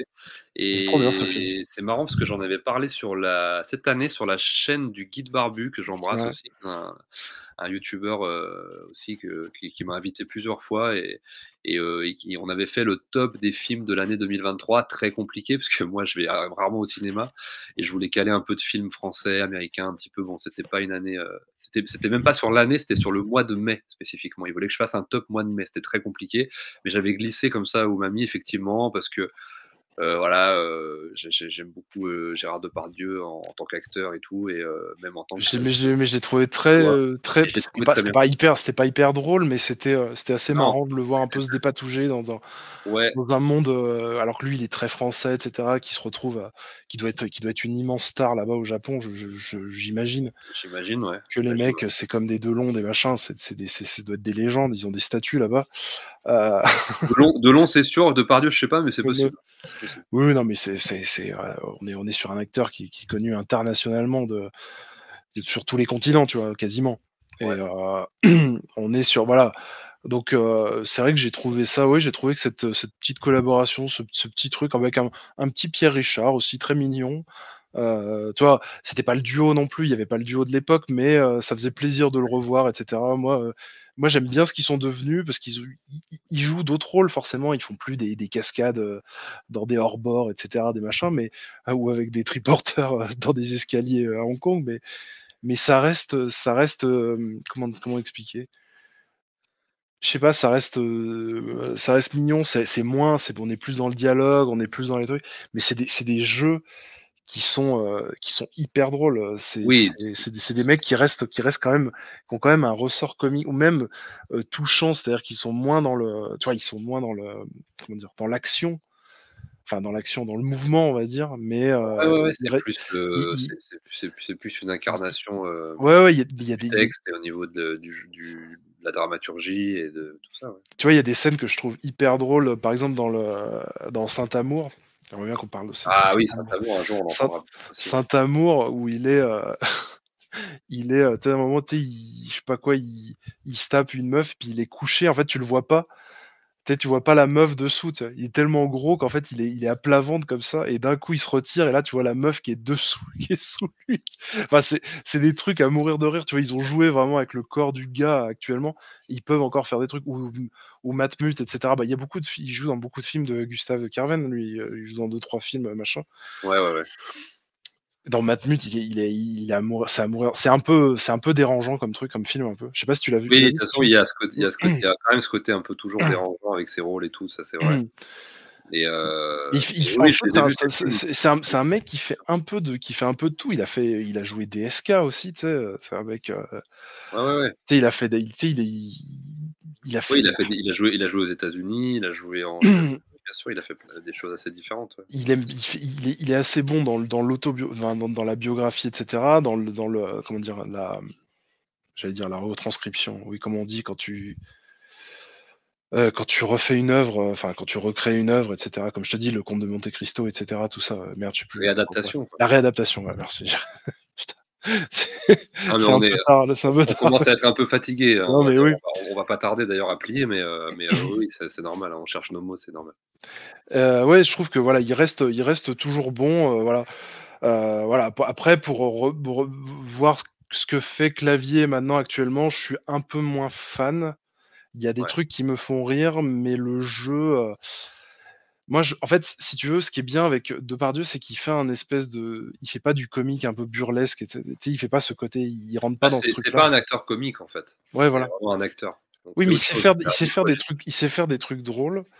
Oui, mais c'est pas un acteur comique. Un acteur comique vit toujours un peu mal parce qu'il faut qu'il fasse la vanne et qu'il se réinvente tout le temps. En fait, un acteur normal, c'est comme un acteur d'action.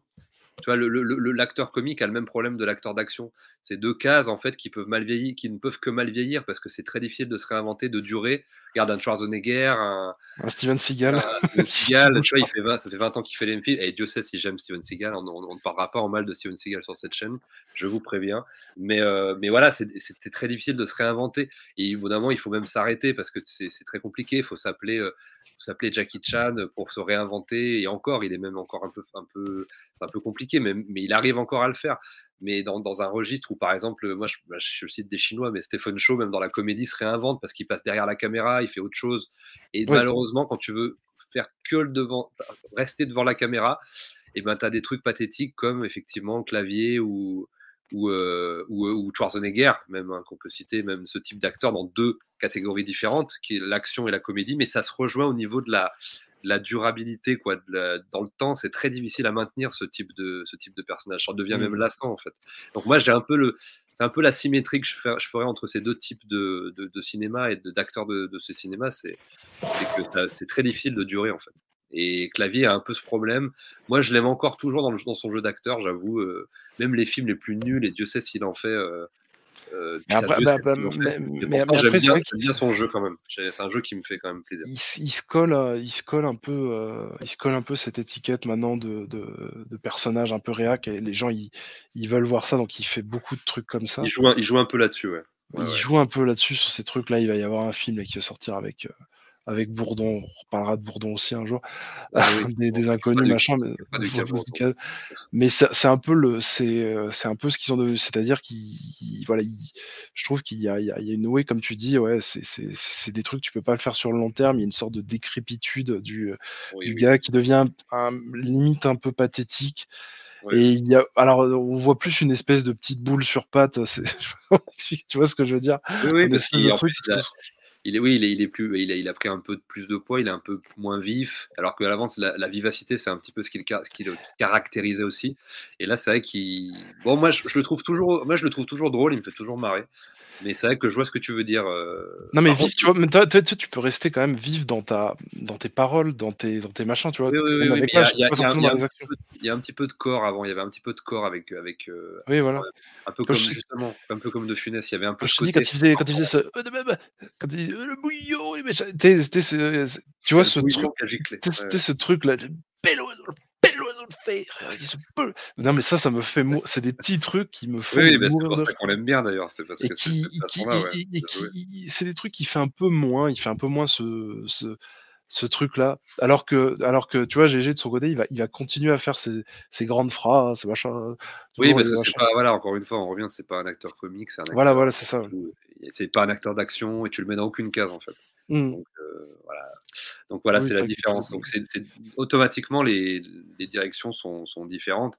Après, c'est vrai que même si on les aime bien et on parle d'un certain type d'acteurs et de cinéma français et de films français d'une certaine époque, c'est vrai que le cinéma français, malheureusement, ce qui est en train de le détruire aussi, c'est ce type d'acteurs-là. C'est-à-dire que c'est toujours un peu les mêmes acteurs que tu revois tout le temps et qui font un peu toujours les mêmes trucs et tu as envie de dire au mec passer un peu la main. Et tout le monde garde un peu son fromage à lui, quoi. C'est un petit peu ce qui fait le cinéma français. Et même si on les aime bien, ou même si voilà, on a aimé leur film ou quoi, ou leur rôle, c'est vrai qu'aussi on a envie de leur dire, les mecs, voilà, passez à autre chose, laissez un peu la main à d'autres. Et ça, c'est vrai que dans le cinéma français, ils le font pas. C'est vraiment un cinéma de papy même maintenant. C'est vraiment. Oui, puis c'est les mecs, ils ont des cachets. J'imagine le cachet qu'ils prennent des cachets. Déjà à l'époque, c'était déjà enfin. Les films marchent, plus personne va voir les films marchent plus. Là, cette année, ça a été une des pires années pour le cinéma français avec des trucs. Mais bon, en même temps, c'est aussi pas dommage pour plein de raisons. Ils ont aussi fait les cons à plein d'endroits. Donc voilà, mais on en reparlera de tout ça peut-être dans d'autres émissions parce que c'est pas le. Ouais, bien sûr, des grosses bouses intéressantes. Voilà, national plutôt.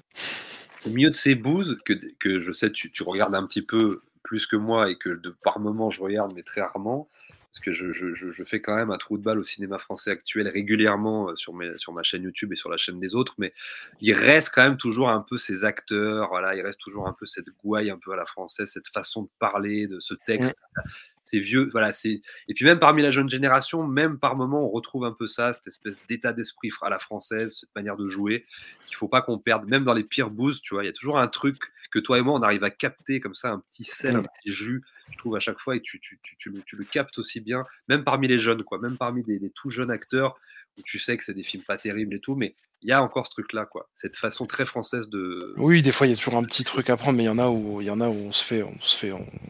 Mais globalement, c'est quand même très souvent de la merde. Et bien heureusement, il y a encore mais pour moi, ce qui est un petit peu je sais il y a effectivement le fait que le cinéma français fait plus de cinéma au sens propre. La grammaire, la dramaturgie, la caméra, la manière dont tu vas positionner les trucs, vraiment la grammaire cinématographique. Mais ce qui caractérise aussi le cinéma français, c'est un petit peu, comme on disait, la gouaille, c'est-à-dire l'acteur, le texte et la manière dont l'acteur va interpréter le texte aussi. C'est ça qui est un peu au cœur du cinéma français depuis toujours. Et la bouffe aussi. Oui, la bouffe. Non, mais je veux dire, ça, c'est un élément primordial qu'on va avoir quand on va voir un film français. Par exemple, moi, quand je vais voir un film de Hong Kong, bah, je vais aimer plutôt l'action, tu vois, la cascade, le côté changement de ton, le truc. Et puis, quand je vais voir un film américain, je vais chercher autre chose. Mais dans le cinéma français, moi, en tout cas, je cherche des acteurs avec une épaisseur, avec un texte, avec une drôlerie, un truc, tu vois. Et avec un gloâtre, avec une espèce de timbre. Oui, là, on rentre après dans le. Si on veut pousser si on veut illustrer à mort tes propos, on partirait sur du Gabin, du Ventura, etc. Du Jean-Pierre Mariel. Oui, Mariel, bien sûr. Où on a un côté une voix grave, un espèce de charisme de dingue. C'est vrai qu'ils ont, c'est des acteurs qui ont un charisme puissant. Même parmi la génération même d'après, même des Poulvord qui n'est pas français, mais qui est dans le cinéma francophone et qui mais c'est quasiment français maintenant. Voilà, Benoît Poulvord, même toi, des Vincent Cassel, des gens comme ça qui ont encore un coffre, qui ont une manière de jouer, qui ont quelque chose de je sais pas, c'est vraiment l'ADN quoi du cinéma français, voilà, dont on parlera un peu sur cette chaîne aussi. Écoute, on en est à. On finit juste. On revient vite fait sur le film. On conclut sur le film parce que c'est vrai qu'on a dérivé. C'est pas grave. Après, moi, j'aime bien dériver. C'est un peu. Ah non, mais je suis d'accord. Mais oui. Alors. Au moins que les gens se disent pas. Et est-ce qu'on est encore sur les encarts plus? Non, mais t'inquiète, ils ont l'habitude ici. Mais vas-y. Bah, si t'as d'autres trucs à ajouter. Non. Après. Je conclurai après, mais vas-y. Que dire, voilà. C'est un film qui nous tient à cœur. On l'a suffisamment dit. C'est quelque chose c'est une œuvre qui nous a marqué, qui nous marquera en fait à tout jamais. Moi, c'est mon préféré des Poirets. Je dirais pas que c'est mon film préféré non plus. Faut pas exagérer. Mais c'est quand même quelque chose qui a fait partie intégrante de ma vie en fait. C'est sans exagérer de quoi que ce soit, c'est quand même un film qui a été important dans ma culture cinématographique, on va dire, française. Voilà, qui a plein de défauts, qui est pas dénué de défauts, qui est très perfectible, voilà, qui a plein de petits trucs, mais qui font aussi son charme et qui fait que l'œuvre au final est pas déconnante, même si voilà, il y a ces trucs de ce montage qui est fait sous Cox, cette histoire qui est un peu cousue de fil j'allais dire de fil blanc, mais non, en fait ça veut rien dire, je sais pas ce que ça veut dire fil blanc, mais bon bref, voilà, qui est un peu mais il y a ce charme. On est un peu aussi, je pense pas m'écarter dans un semi-nanar. Ouais, on est à la limite du nanar, on est aux frontières du nanar. Clairement. Ouais. Ouais, bien sûr. Sachant qu'un nanar, on est d'accord, ce n'est pas c'est justement c'est involontaire. Un nanar doit être involontaire. Si c'est volontaire, ce n'est pas un nanar. Oui, un Sharknado, etc. n'est pas un nanar.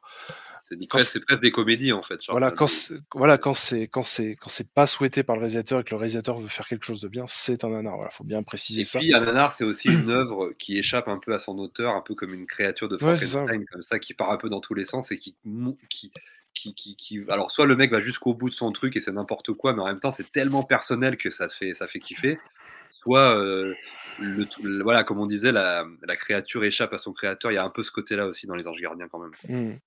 Oui, voilà, oui, il y a ce truc, cette œuvre qui vit un peu d'elle-même. Il faut bien savoir aussi qu'une œuvre est une œuvre, que les acteurs ou les réalisateurs, etc., qui font cette œuvre l'ont fait à un instant T et machin. En fait, pour moi, une œuvre, un film, ça doit être c'est un truc qui doit être qui vit de lui-même en fait. Je sais pas comment t'expliquer. C'est quelque chose qui n'appartient pas. Alors, il appartient forcément à une boîte de prod, à un machin, à des distributeurs, etc.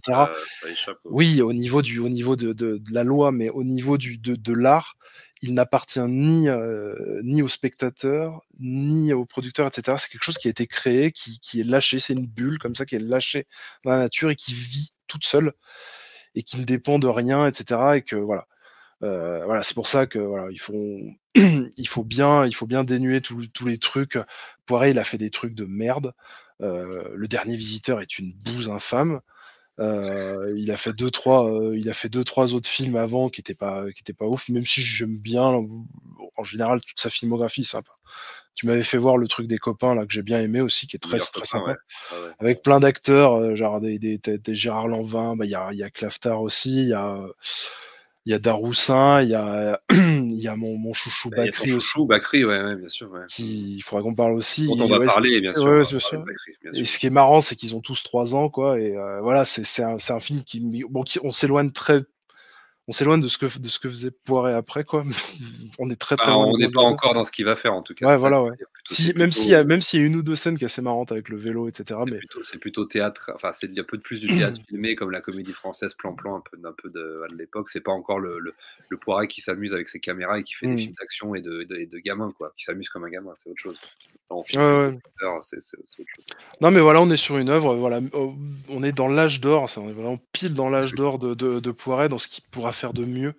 Il fera pas mieux après, hein. Enfin il fera Les Visiteurs 2 et puis oui, qu'est-ce qu'il va faire mais pareil, je le mettrais un peu dans cette catégorie Visiteur 2. Moi, c'est un peu un truc à la limite du nanar, mais qui me fait quand même rire par moment et tout, ce qui est un peu n'importe quoi aussi. En fait, le problème de ce truc-là, c'est que les personnages deviennent une caricature d'eux-mêmes en fait. C'est-à-dire qu'on a dit ah ouais, Claftard fait du jacouille, alors là il fait du jacouille. Oui, il revient même en jacouille, même au niveau de son apparence, alors que ça n'a aucun sens. Alors que le mec à la fin du 1, il veut plus être retourné, il est devenu normal, il parle avec un téléphone, etc. Alors que dans le 2, il veut plus revenir là-dedans normalement. Voilà.